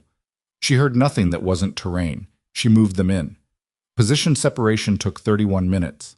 Each shooter moved to their designated spot along the valley rim, guided by the map work they'd done until the positions were built into them rather than referred to. No communication beyond the agreed hand signals. When she reached her own position on the southern rim, elevated, with sightlines to 4 of the 6 shooting positions, as well as the valley extraction corridor, she settled in, set her rifle, and waited. At 0340, all 6 positions checked in. 1 squeeze on the radio trigger per person, 6 squeezes total. She counted them in the dark. Then silence. The valley below was lightless. Somewhere in it, in a position that the satellite imagery had last confirmed before the beacon went dark, Daniel Cross was either holding or he wasn't. She didn't think about the second option. It wasn't useful to think about it, and it wasn't accurate to assume it, and she needed accurate and useful for the next 90 minutes, so she put it away. She felt the air. Cold at this elevation, the particular cold that sat above valleys in the pre-dawn hours when the surface heat from the previous day had long dissipated and the sun was still too far below the horizon to have begun its approach. 3 layers here too, but different from the Utah Canyon. The bottom layer was still, valley floor cold sitting in the basin like water. The middle layer moved, a slow circulation she'd expected from the valley's geometry. The top layer was the one to watch. Mountain height wind, coming from the northwest, running across the rim rather than into the valley, which meant its effect on the shooters would be lateral rather than vertical, except at the eastern approach where Briggs was, where Rourke's shelf would redirect a portion of it downward when the pulse hit. She filed the top layer's current speed in her hand, memorized it, would recheck every 15 minutes until the shot window. At 04:55, the valley below moved. Not sound. Movement. A shift in the air that came up from the floor. A temperature change that meant something warm had displaced something cold, which meant something was moving down there. She pressed her eye to the scope and dialed through the available magnification in the pre-dawn dark, looking for heat signature on the valley floor. She found it. 1 person. Moving low, using the ground cover of a dry stream bed that cut across the valley floor diagonally. Moving with the specific deliberateness of someone who understood that their next wrong step was their last. Moving toward the extraction point. Cross. He was alive. He was moving. Which meant either his beacon had failed mechanically or he'd activated shutdown protocol and decided to move rather than wait. A decision that carried its own risks and told her something about the state of things down there. She watched him cover ground. Slow, controlled. He stopped twice, flattened against the streambed wall, held for 30 seconds each time before continuing. He knew the positions above him. He was navigating around their sight lines, which meant he'd been studying the valley geometry from the ground for hours, which meant he was still thinking clearly enough to do complex spatial reasoning under whatever conditions he'd been through in the last 20-some hours. She put a marker in her mind at his current position and calculated his pace. If he maintained it, he'd reach the extraction point approximately 6 minutes before the shot window opened, which meant he'd be in the open, at the extraction point, waiting, when 6 armed positions were still active above him. She pressed the radio trigger once, held it. 2 of her shooters would receive that signal as a heads-up to check the valley floor. She didn't give more information than that, couldn't, on this net, at this moment. But the signal was enough to tell them that something had changed and they needed their eyes on the new variable. The valley was still dark. Astronomical twilight was 9 minutes away. She watched Cross move through her scope and did the math she didn't want to do so. The shot window opened at 05:25. What actually happened at 05:25 was that the valley breathed. She felt it before she heard it, a pressure shift that came up through the rock she was lying on, a vibration in the stone that wasn't quite sound. The geological exhale of air heated differentially between the valley's east and west walls as the first light found the western face and the eastern face stayed in shadow. The pulse ran for 43 seconds by her count. During those 43 seconds, every solution her team had built was unusable. The pressure differential shoved air through the valley in a directed surge that would have taken any round off its path by margins that weren't survivable at these distances. She held. They all held. She could feel it in the net, the disciplined nothing of 5 other people holding still while the valley did what valleys do. The pulse ended. 8 seconds later, she felt the secondary eddy off the eastern shelf, Rourke's shelf, the one that would push Briggs with a vertical component if he read it as lateral and corrected wrong. She keyed the radio once, then twice, the pre-agreed signal to Briggs that the secondary was arriving.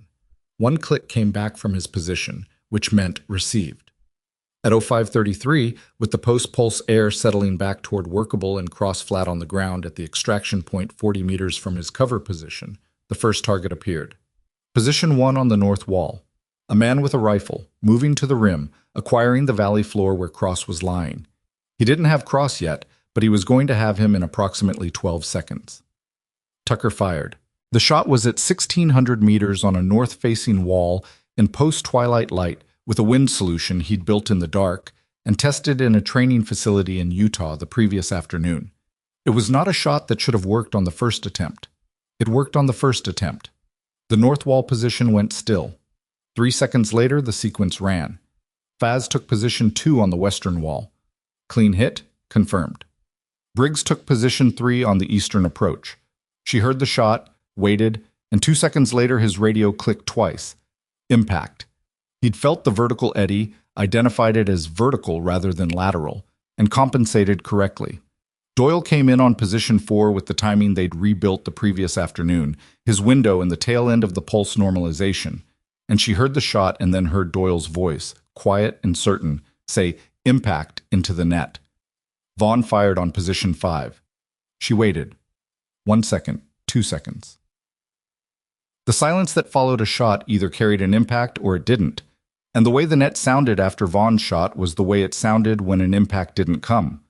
A different quality of silence, a silence with something unresolved in it. Vaughn fired again. Impact, second round.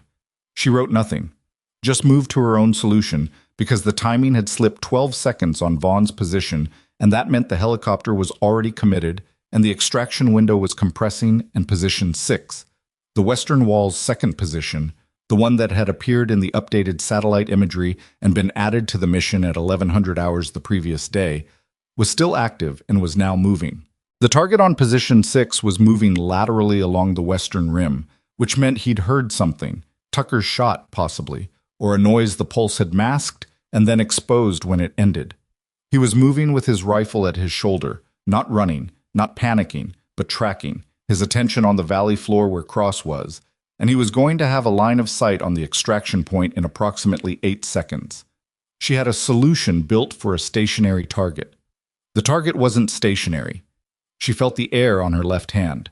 The post-pulse air was still settling. Not clean, not the steady state she'd planned for. A slow residual rotation in the thermal that was pulling her estimated solution approximately 3 degrees right of where it needed to be. She moved the correction left.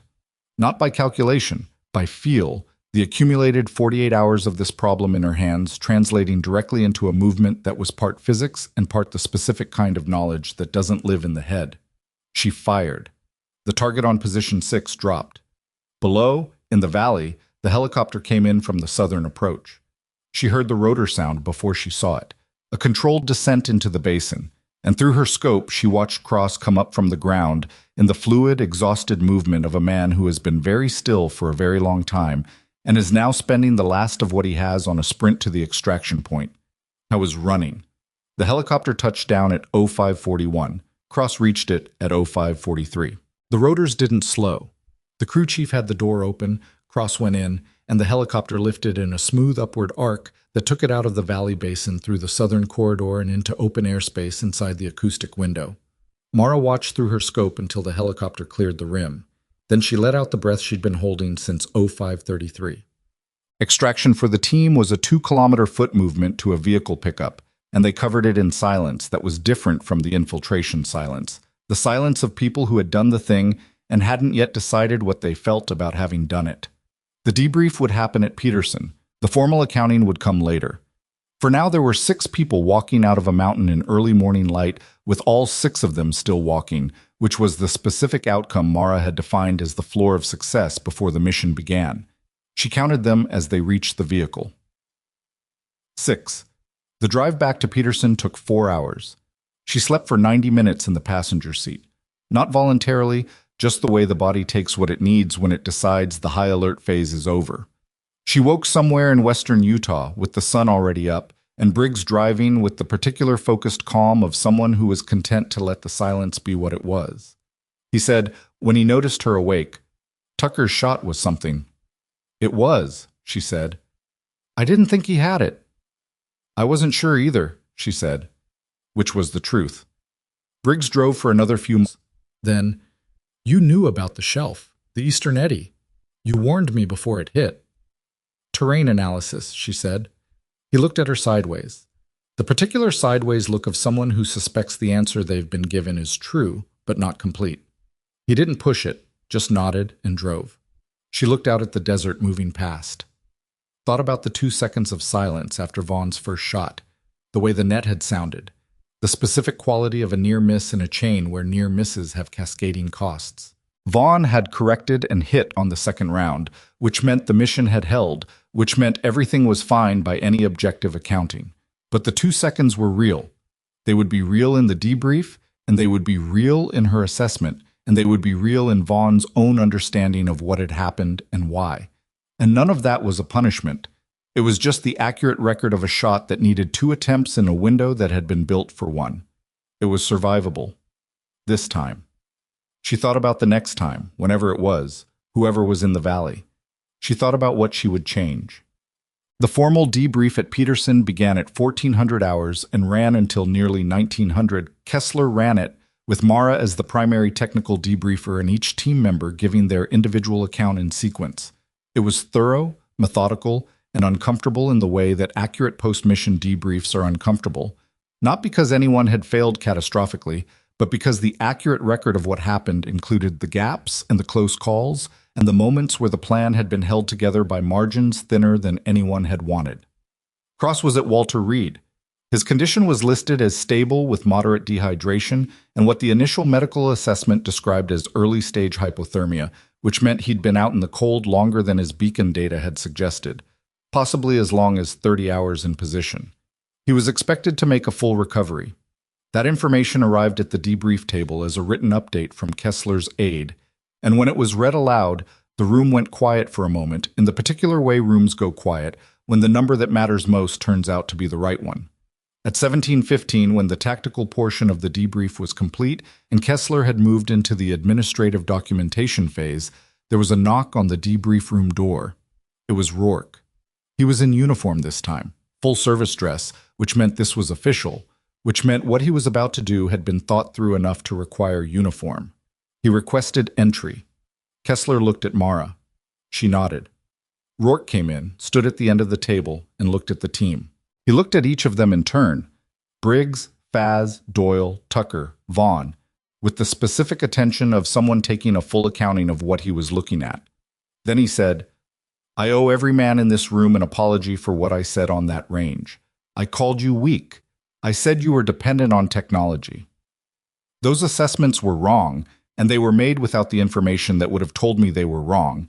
And instead of finding that information, I looked for explanations that protected my conclusions." He paused. "That's not a range commander's job. I failed at it. I wanted to say that directly." The room was quiet. Faz looked at the table. Doyle had his hands flat, neutral. Briggs held Rourke's gaze with an expression that was neither forgiving nor confrontational, just measuring. Vaughn said, "The canyon did have 3 layers." "Yes," Rourke said, "it did." "So when you told us we were weak, I was wrong," Rourke said. "That's what I'm telling you." Vaughn held that for a moment. Then he nodded. Once. Slow. The nod of someone receiving a thing that costs the giver something real and deciding that matters. Rourke looked at Mara. "The mission outcome," he said. "Cross." "Stable," she said. "Full recovery expected." Something moved through his face. Not relief exactly. More like the specific relaxation of a tension that had been held so long it had stopped feeling like tension. "Good," he said. "Just that." He left the debrief room. The door made the quiet, controlled click that had become familiar. Kessler watched the door close, then looked at Mara. She looked back at him. They didn't say anything. There wasn't anything useful to say about it that the moment hadn't already said. The debrief continued.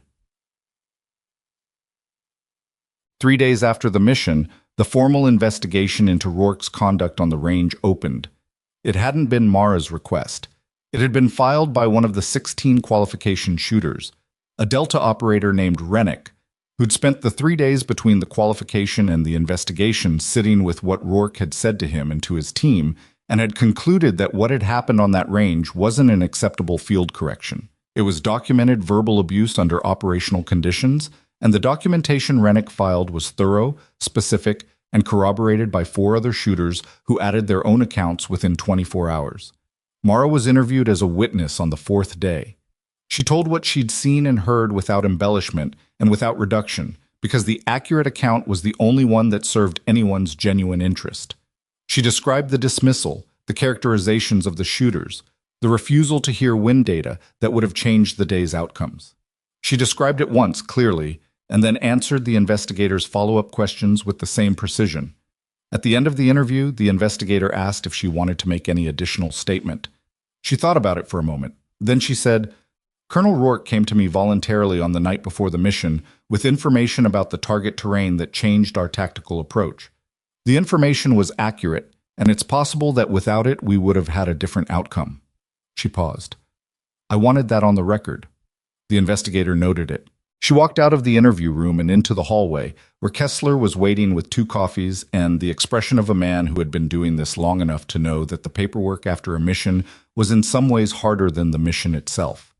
He handed her one of the coffees. "How did it go?" "Accurate," she said. "He's looking at forced retirement," Kessler said. "The IG is recommending it, possibly reduction in rank." She wrapped both hands around the coffee cup. "He made 4 contact attempts with range shooters after the debrief. I know about 3 of them. Each one was a private apology." She looked at her coffee. "He didn't have to do any of that." "No," Kessler said. "He didn't." "Reduction in rank would be wrong," she said. Retirement, yes. He shouldn't be running operational ranges. That's a fair outcome." She looked at Kessler. "But stripping his rank for a pattern of conduct that he's already accounting for, publicly and privately, when he's got 30 years of service, I don't think that's the right call." Kessler was quiet for a moment. "That's your read." "That's my read." "The IG doesn't take direction from operational leads." "I know," she said. "I'm not trying to direct the IG. I'm telling you what I think." She looked at him. "You asked." He gave her the look of a man who hadn't exactly asked, but wasn't going to argue the point. The team debrief summary goes up to the Joint Chief's office by end of week. Your name is on the cover. I know. There'll be a formal recognition, medal, probably, ceremony if you want one. She thought about the 6 of them in the early morning dark, moving across broken terrain in silence. She thought about Vaughn's second shot, the 2-second gap, the sound of the net in those 2 seconds. She thought about Cross running across 40 meters of valley floor with his last reserves of everything, and the helicopter lifting, and all 6 of her team members reaching the vehicle line. I don't need a ceremony, she said. Kessler nodded. He'd expected that. There's a second thing, he said, and his voice shifted into the register of someone delivering information that belongs to a different category than the previous items. She looked at him. The investigation into Rourke turned up something else, he said. Not directly connected to the range conduct review, but surfaced by it. He pulled out a tablet and handed it to her. 3 years ago, Rourke submitted an operational readiness assessment on a special operations unit. The assessment downgraded the unit's qualification status, which pulled them from a deployment they were scheduled for. The unit that replaced them had higher casualties. He paused, watching her read.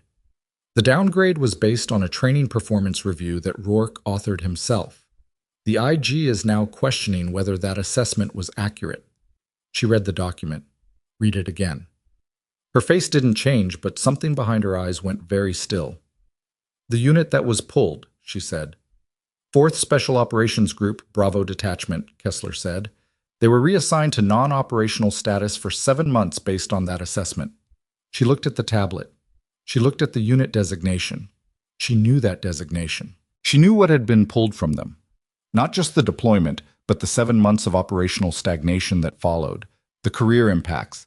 The men who'd left the service because the reassignment had cost them enough that staying stopped making sense. She knew because she'd been consulting for that unit's sister detachment at the time. She knew because one of the men who'd left the service was someone she'd known for a long time. She set the tablet on the table between them. Is this part of the conduct investigation? It's being added, Kessler said. Yes. She was quiet for a moment. The hallway outside the interview room was institutional, fluorescent lit, generic military corridor that looked like every military corridor she'd ever stood in. She'd stood in a lot of them. He came to the Dugway facility with information that helped keep my team alive, she said. That's real. The apologies to the range shooters were real. She looked at the tablet. And this might also be real, and it happened to real people, and it needs to go where it goes. Yes, Kessler said. It does. She picked up her coffee. Then let it go where it goes, she said. I'm not the one who decides that. She walked down the hallway. Behind her, the tablet sat on the table with its document open to the page that described a unit that had been benched for 7 months on the authority of a man who might have been wrong, or might have been something worse than wrong, and the question of which one it was would now be answered by people whose job it was to answer it. She pushed open the door at the end of the corridor and walked out into the afternoon light. The sky was clear. The Peterson flight line stretched to her left.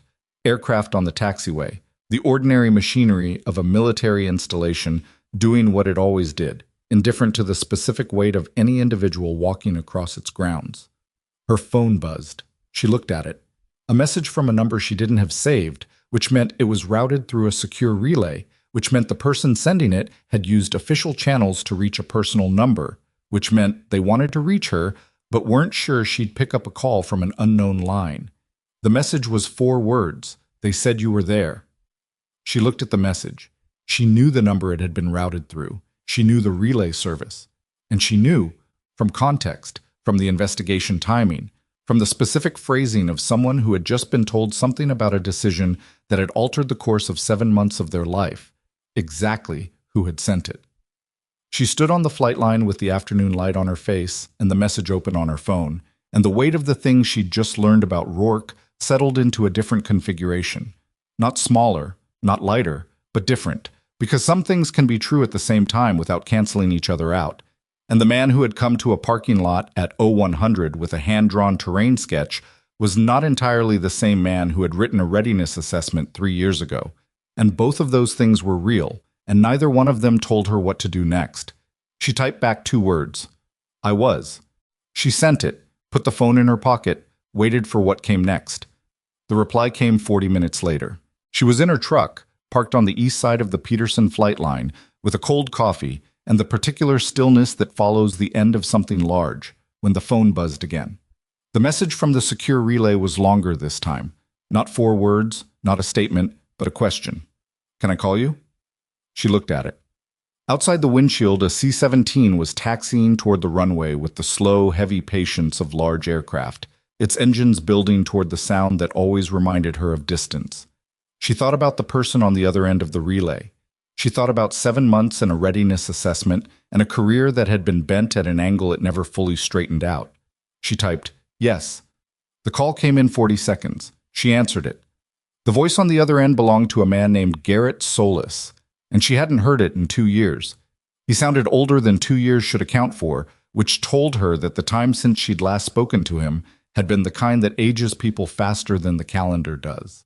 He'd left the service 14 months after the reassignment. She knew that from his file, which she'd never been supposed to read but had read anyway, because she made it her business to know what happened to people who came through her orbit and disappeared. He said, "They told me it was Rourke, the assessment." "The investigation surfaced it," she said. "It's not confirmed yet. The IG is still building the case." "But they think," she said. "Yes." A silence on the line, not empty, full of the specific weight of a man reorganizing something he'd spent 2 years accepting as the fixed shape of his life. "We were ready," he said. "The detachment. We were ready for that deployment. We'd been ready for 6 months." "I know," she said. "And he stopped, started again. "Was it because of something specific? Did we do something on his range, or was it—" "Garrett," she said. "I don't know yet why he did it. The investigation will find that. What I can tell you is that the readiness assessment is under full review, and when it's done, the record is going to reflect what actually happened." He was quiet again. Then, "Does that give anybody back the 14 months? She looked out the windshield at the C-17 reaching the runway threshold. "No," she said. "It doesn't." He made a sound that wasn't quite a laugh. "At least you're honest." "Always has been a problem," she said. He was quiet one more time, and in the quiet she could hear him making the adjustment that people make when they've been handed justice, that arrive too late to change anything material, but still means something, because the record matters even when the time doesn't come back. "You were there," he said, "at the qualification range." "I was." "And you saw what he was." "I saw part of it," she said, "not all of it. Nobody sees all of anything in a day." Another pause. "Are you going to the hearing? The IG review?" "If they need a witness," she said. "Yes." He said, "Tell them what you saw." Not asking, just saying it, the way you say something to someone when you trust them to do it without being asked but want the words spoken anyway. "I already did," she said. The C-17 rolled. She watched it accelerate down the runway, and then it was gone, lifting clean off the desert floor with all that weight and all that distance ahead of it.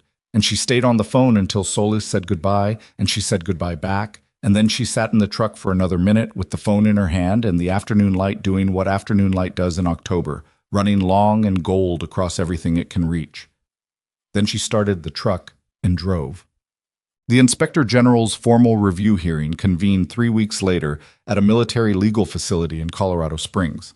It was not open to the general public, and it was not reported in any publication, because the events being reviewed involved classified operational context that the board spent the first 2 hours of the hearing carefully separating from the conduct questions that were its actual subject. Mara arrived at 0800 and sat in the hallway outside the hearing room for 40 minutes before she was called in. The hallway was fluorescent and beige and smelled like every government building she'd ever spent time in, and she sat with her data book on her knee, not writing anything, just holding it, the way you hold something familiar when you're waiting for something uncomfortable. The hearing room held 7 people besides her when she entered. A 3-person IG review board, a legal recorder, Kessler, present as the senior operational officer who had directly observed the conduct in question, and 2 others she hadn't expected. One of them was Rourke, in full uniform, sitting at a separate table to her left with a stillness that looked practiced but wasn't quite. She'd learned to read the difference in the last 3 weeks.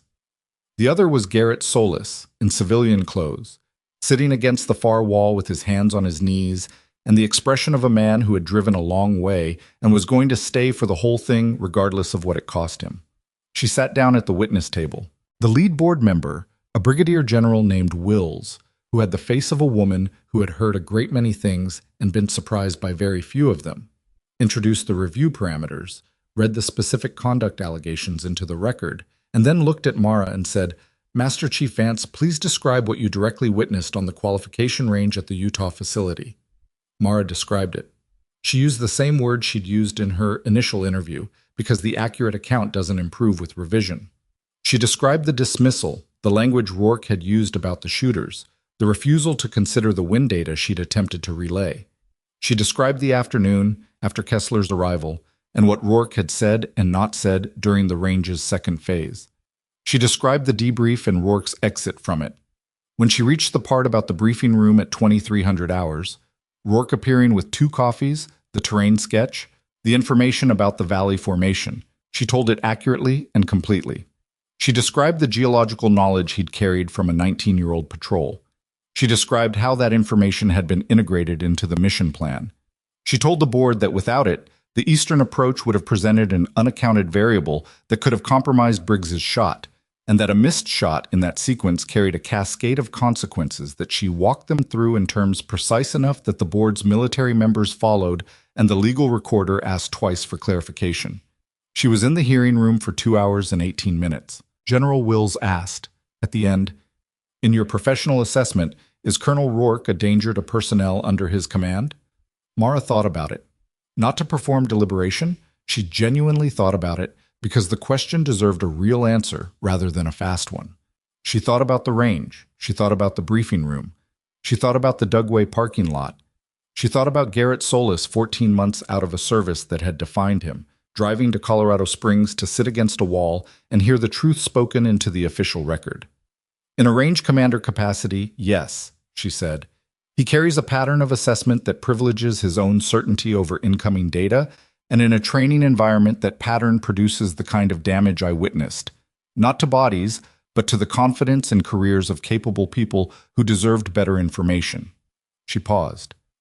In a consultative capacity, drawing on his operational experience, he has genuine value. The question is how that value is used and by whom. General Wills wrote something. And the readiness assessment, the Bravo detachment review. That's the board's determination, Mara said. I can speak to what I witnessed on the range. The assessment is a separate record. Do you believe the two are connected in nature, if not in circumstance?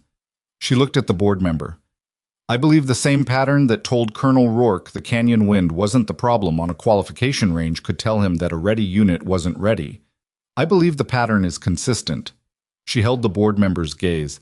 I also believe that a pattern isn't the same as a decision, and that the decision about the Bravo assessment needs to be made on its own evidence. General Wills looked at her for a moment with the expression of someone who had just received exactly what they asked for and found it inconveniently nuanced. Thank you, Master Chief. Mara stood. She looked at Rourke as she moved toward the door. He was looking at the table in front of him, not at her.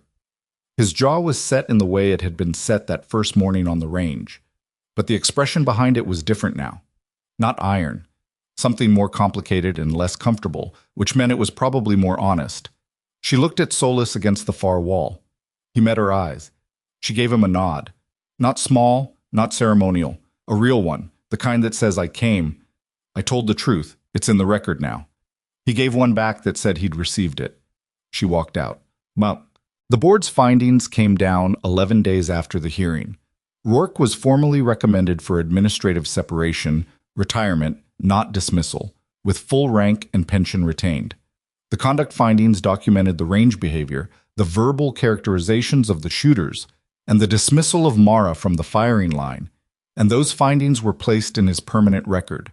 Not erased, not softened, but also not converted into a punishment that stripped away 30 years of service on the basis of a pattern that, by the board's own language, had shown evidence of genuine acknowledgement and partial correction. The readiness assessment finding came separately, 2 days after the conduct review.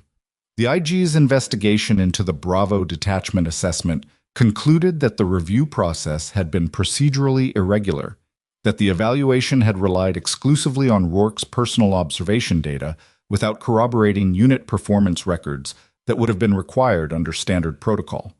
The assessment was formally vacated.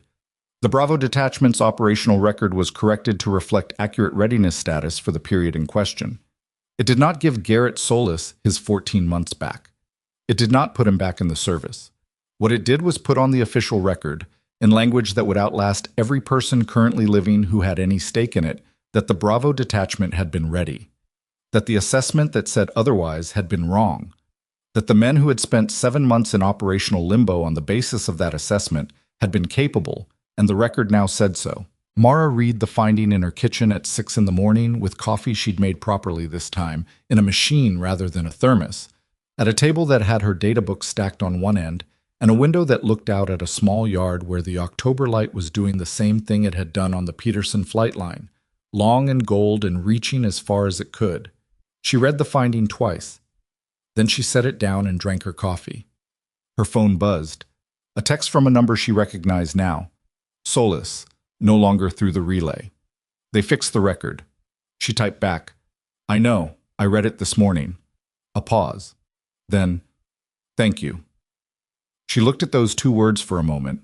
She thought about what thank you meant in this specific context. Not for a favor, not for a service, but for the particular act of someone telling the truth in a room where the truth had consequences. That was a different kind of thanks.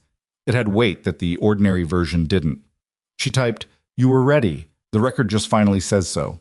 She put the phone down and finished her coffee. "Oh, 3 days after the findings," Rourke called her.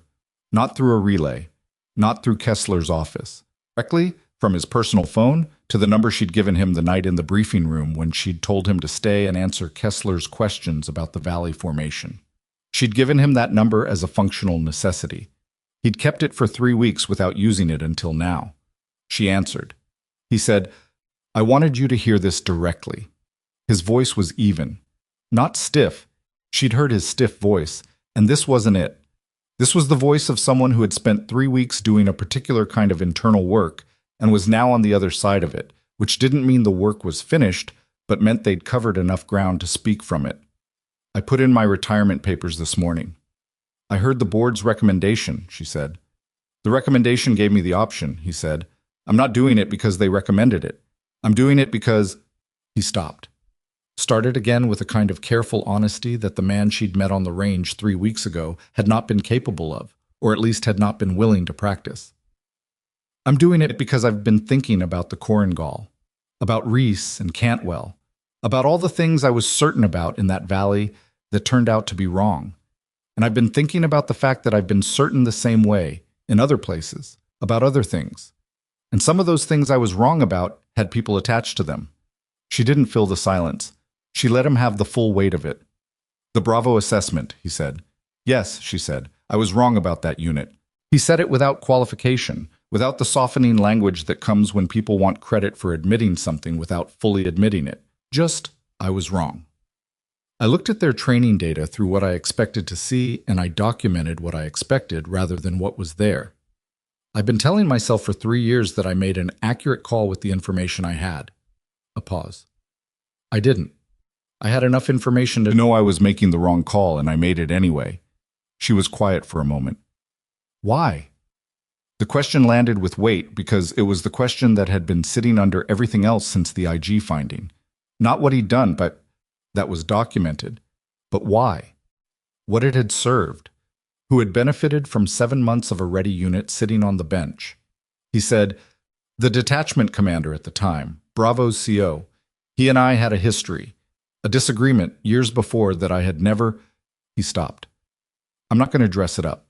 I held something against his unit that had nothing to do with his unit's readiness, and I documented it in a way that looked procedural." Another long pause. "I've known that for 3 years. I've been living with knowing it and not doing anything about it because doing anything about it would have cost me more than I was willing to spend." She heard the full weight of that admission from a man who had spent his career avoiding exactly this kind of accounting. The specific cost of it was not small. She knew that. She also knew that it was the cost of what he'd done, and that the accounting being 3 years late didn't make it less real. It just made it more expensive. "Are you telling me this because you want absolution?" she said. "No," he said, immediately, without hesitation. I'm telling you because you told the truth about me in a room where the truth had consequences, and I thought you deserved to hear the rest of it. She thought about that. About what it meant to receive the rest of someone's truth when you'd already spent weeks carrying the part you'd witnessed. Have you told Solis? She said. I called him yesterday. How did that go? A pause that contained something she recognized as grief, specifically the grief of a person who has done harm to someone and discovered in trying to make it right, that making it right isn't the same as making it better. He listened, Rourke said. He didn't hang up. He said what he needed to say, and I didn't argue with any of it. Another pause. There isn't anything to argue with. She looked out the kitchen window. The yard was still, the October light lower now than it had been 3 weeks ago, the angle of the season doing its slow, persistent work. Retire with your rank, she said. That's the right outcome. Don't let anyone take it further than that. The board already? I know what the board decided, she said. I'm telling you what I think. You've got 30 years of service. You made real contributions inside that service, and you've spent the last 3 weeks doing something that a lot of people in your position would never do. She was quiet for a moment. None of that cancels the harm, but it's not nothing either. He was silent on the line for several seconds. Then he said, You could have pushed for more. At the hearing, you could have... I told the truth, she said. The truth got the result the truth warranted. That's how it's supposed to work. He said quietly, I misjudged you from the first moment. Yes, she said. You did. I'm sorry for it. She thought about the parking lot, about 6 pages of data book notes in the morning cold, about the steel silhouette ringing across 2,000 meters like a bell, and the man who'd heard it and understood, finally, what he'd been refusing to understand all day. You learned, she said. That's what matters. The formal recognition ceremony happened 6 weeks after the mission, at Peterson, in a room that held about 60 people, team members and their families, Kessler's staff, a handful of senior officers whose presence was protocol, and at the back of the room, sitting with his wife, a man named Daniel Cross, who had taken 3 weeks to stop shaking from the cold, and another 2 to stop waking up at 0400, reaching for a beacon that wasn't there anymore. He didn't look like the man in the satellite imagery. The satellite imagery had shown a heat signature, a shape moving across a valley floor in the dark, information without a face. The man in the back of the room had a face, and the face had been through something, and that was visible in the way it was visible in faces that have carried something they weren't designed to carry alone for longer than those things should be carried. He caught Mara's eye across the room before the ceremony started. She gave him a nod. He gave one back. She turned away and he let her, because some acknowledgments don't need to be speeches. Kessler ran the ceremony with the efficient warmth of a man who understood that events like this mattered not for the medals, but for what the medals told the people in the room about what the institution was capable of valuing. He gave each team member their formal commendation, spoke briefly and specifically about each person's contribution. Not generically, not boilerplate, but the specific thing each shooter had done and what it had cost them and what it had meant. When he reached Mara, he didn't speak for a long time, long enough that it became a different kind of thing. Not silence while he gathered words, but a deliberate pause that let the room understand the weight of what he was about to say. He said, Master Chief Vance was removed from a firing line by a senior officer who didn't know who she was. She went to the parking lot, opened her data book, and spent the morning building a wind model from a worse angle that was better than any model produced from the line itself. She selected a team from the parking lot. She designed a mission plan in a briefing room between midnight and 0400. She identified a tactical problem that saved a team member from a compromised shot, and she brought everyone home. He paused again. I've been in this uniform for 27 years, he said. I have seen exactly 3 people who could have done all of that in the same week. Master Chief Vance is one of them. The room was quiet in the way rooms go quiet when something true and large has been said in public. Mara stood. She took the commendation. She shook Kessler's hand. She turned toward the room, and her face was the face of someone who had heard a large thing and was deciding how to carry it without putting it on, and the way she carried it was with the particular stillness of a person who has always known the weight of what they can do and has never needed a room to confirm it. She said, Thank you, all of you, not for this. She looked at the medal briefly, then at the room. For the work. For trusting the plan when the plan got difficult. For the second shots and the held windows and the dark 6 kilometers. She found Vaughn in the room and held his gaze for a moment. For the corrections that nobody saw but that mattered more than anyone will put in a record. Vaughn looked at the floor for a second, then back up. The look on his face was not ashamed. It was the look of a man who had been seen accurately and was deciding to let that be good rather than difficult. "I don't have a speech," she said. "What I have is the next mission, and the one after that, and the team that makes both of them possible." She looked at the room. "That's enough." She sat down.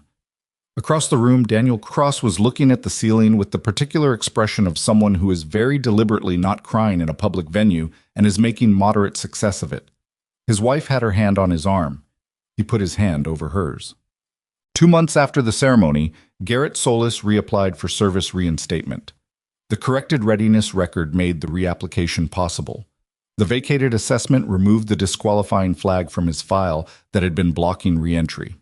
The process took 6 weeks, which was faster than average because the Personnel Review Board had been briefed on the IG finding and understood the specific nature of what they were looking at. Mara found out when he sent her a message the day the reinstatement was approved. It said, "They let me back in." She read it standing in the hallway outside a training room at Peterson, where she'd spent the last 6 weeks running a revised wine-reading curriculum for the next class of long-range qualifiers. The curriculum used everything from the Utah Canyon Range, the 3-layer system, the left-hand thermal read, the instruments as backup not primary principle, and the class was 12 shooters, and none of them had been sent to the parking lot. She typed back, "I know. I made some calls." His response came 30 seconds later. "Of course you did." Then, "Thank you. Again." She put the phone away and went back into the training room. Well, the curriculum ran for 3 weeks. At the end of the 3rd week, on the last afternoon, she took the class out to the same Utah Canyon Range, the same firing line, the same 2,000-meter target across the same canyon, the same pale rock wall on the far side with the steel silhouette sitting on its ledge. 12 shooters. 12 qualification attempts. She didn't stand on the range deck this time. She stood on the parking lot side of the fence, deliberately, without explanation, and watched. The first shooter went to the line. He raised his left palm off the stock before he settled his cheek onto the rifle. He held it there for 4 seconds, reading the 3rd layer's temperature differential. He adjusted his solution. He fired. Impact. The second shooter did the same, impact on the first attempt, the third, the fourth. By the 7th shooter, the canyon had the strange, almost surreal quality of a problem that had been solved, not because the wind had changed, but because the people shooting into it had changed, because they had been given the right information rather than told their failure was a weakness in themselves. 12 attempts. 11 first-round impacts. 1 second-round impact after a thermal shift between the 8th and 9th shooters that nobody had predicted and everyone adapted to. 0 misses.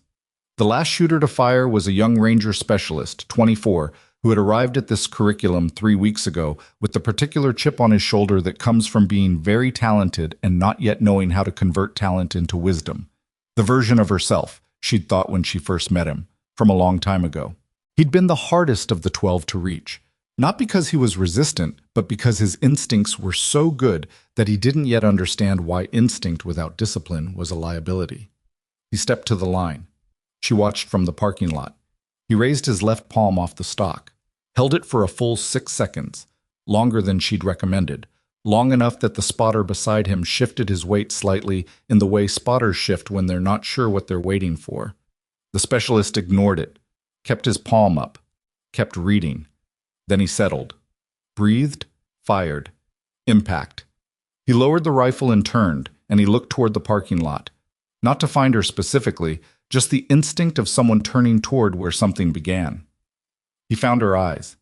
He gave a small nod, the kind that doesn't ask for anything back. She gave one back anyway. Then she picked up her data book, walked back to her truck, and sat on the hood the way she'd sat 3 months ago on a cold morning when a man in a uniform had told her she didn't belong here. The canyon was the same. The wind was the same. The target was the same pale silhouette on the far rock ledge. The difference was what it cost to hit it now. She thought about Rourke in his civilian clothes in a Colorado Springs hearing room, telling the truth about a readiness assessment 3 years too late and doing it without softening. She thought about Vaughn's second shot and the 2-second silence and the correction that nobody would put in a record, but that she would carry in hers. She thought about Solis back in uniform somewhere, in a unit that knew he was ready because the official record now said what had always been true. She thought about Cross at Walter Reed, learning again how to sleep through the night, his wife's hand on his arm. She thought about the question she'd been asked twice in the last month by two separate people who had nothing to do with each other, who asked it in different ways using different words, but were asking the same thing. What was it that made her the person who could do what she did? What was the thing that the parking lot, the data book, the morning in the cold had been built on? She'd given both of them the same answer, not because it was the easy answer, but because it was the only accurate one. She wasn't the best shooter she'd ever met. She wasn't the most naturally gifted. She'd missed shots that she should have made and made shots that she had no business making. And the difference between those two outcomes was never talent and never luck and never the wind reading itself. The difference was whether she'd been willing, at the moment of failure, to stay and find out what she'd gotten wrong, rather than walking away from it or naming it something else's fault. The canyon had 3 wind layers. 40 men hadn't known that. Neither had she, when she first drove up that gravel road in the early morning cold. The difference was what she'd done with not knowing. Sat on a truck hood in a parking lot with a data book, and 2 hours and the particular stubbornness of someone who has learned that the problem is always in the information you don't yet have, never in the person failing to account for information nobody gave them.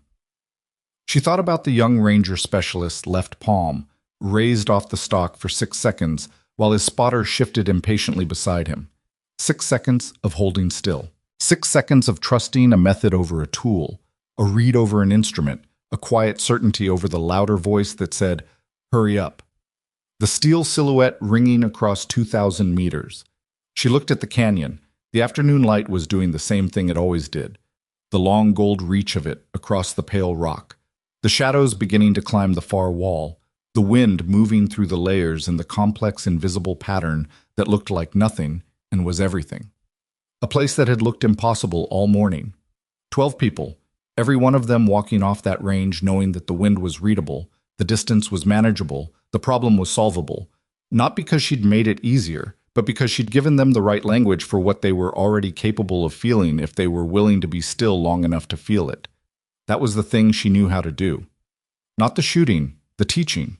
The insistence, patient, unglamorous, occasionally ungrateful, that the person standing in front of you with a problem was not the problem, and that the gap between their capability and their performance was almost always a gap in information rather than in character, and that the single most important act any teacher, commander, or colleague could perform was to hand someone the truth about their situation rather than a story about their inadequacy.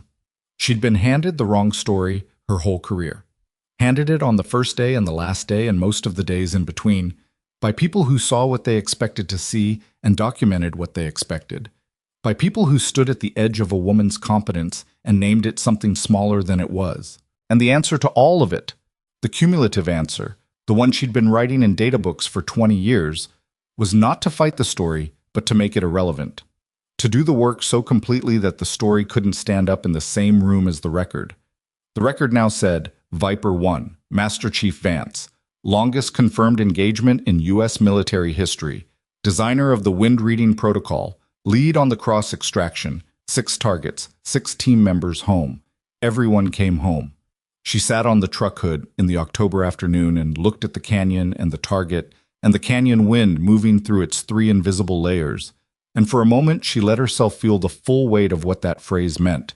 Not as an accomplishment to be decorated, but as the specific, concrete, irreducible fact of 6 human beings who had walked into a mountain valley in darkness and walked back out again in daylight, and a 7th who had run across a valley floor on the last of everything he had, and made it to a helicopter before the valley finished deciding what to do with him. Everyone. She took the last sip of her coffee, cold, which meant she'd been sitting here longer than she'd planned. She got off the hood of the truck. She had a curriculum to finish reviewing. She had the next class starting in 3 weeks. She had Solis to call back, And Briggs had sent a message 2 days ago asking about a training recommendation she hadn't yet responded to, and somewhere in the Pentagon there was a new operational package that Kessler had mentioned in passing at the ceremony, with the specific casualness of a man mentioning something that is not actually casual. She had work. She got in the truck and started the engine and pulled out of the parking lot onto the gravel road that led back to the highway, the canyon falling away behind her in the rearview mirror, the pale rock wall and the steel silhouette, and the wind that nobody standing on the range deck could read from there. You had to be in the parking lot. You had to be willing to sit in the parking lot, in the cold, with your data book and your coffee and the particular dignity of someone who knows what they know and is not willing to perform. Knowing it smaller than it is just because the room doesn't have a place for them at the table yet. She'd been that person her entire career. She intended to keep being her. The gravel turned to asphalt. The highway opened up ahead, long and straight in the afternoon light, reaching all the way to the horizon and then past it into everything that came next. She drove.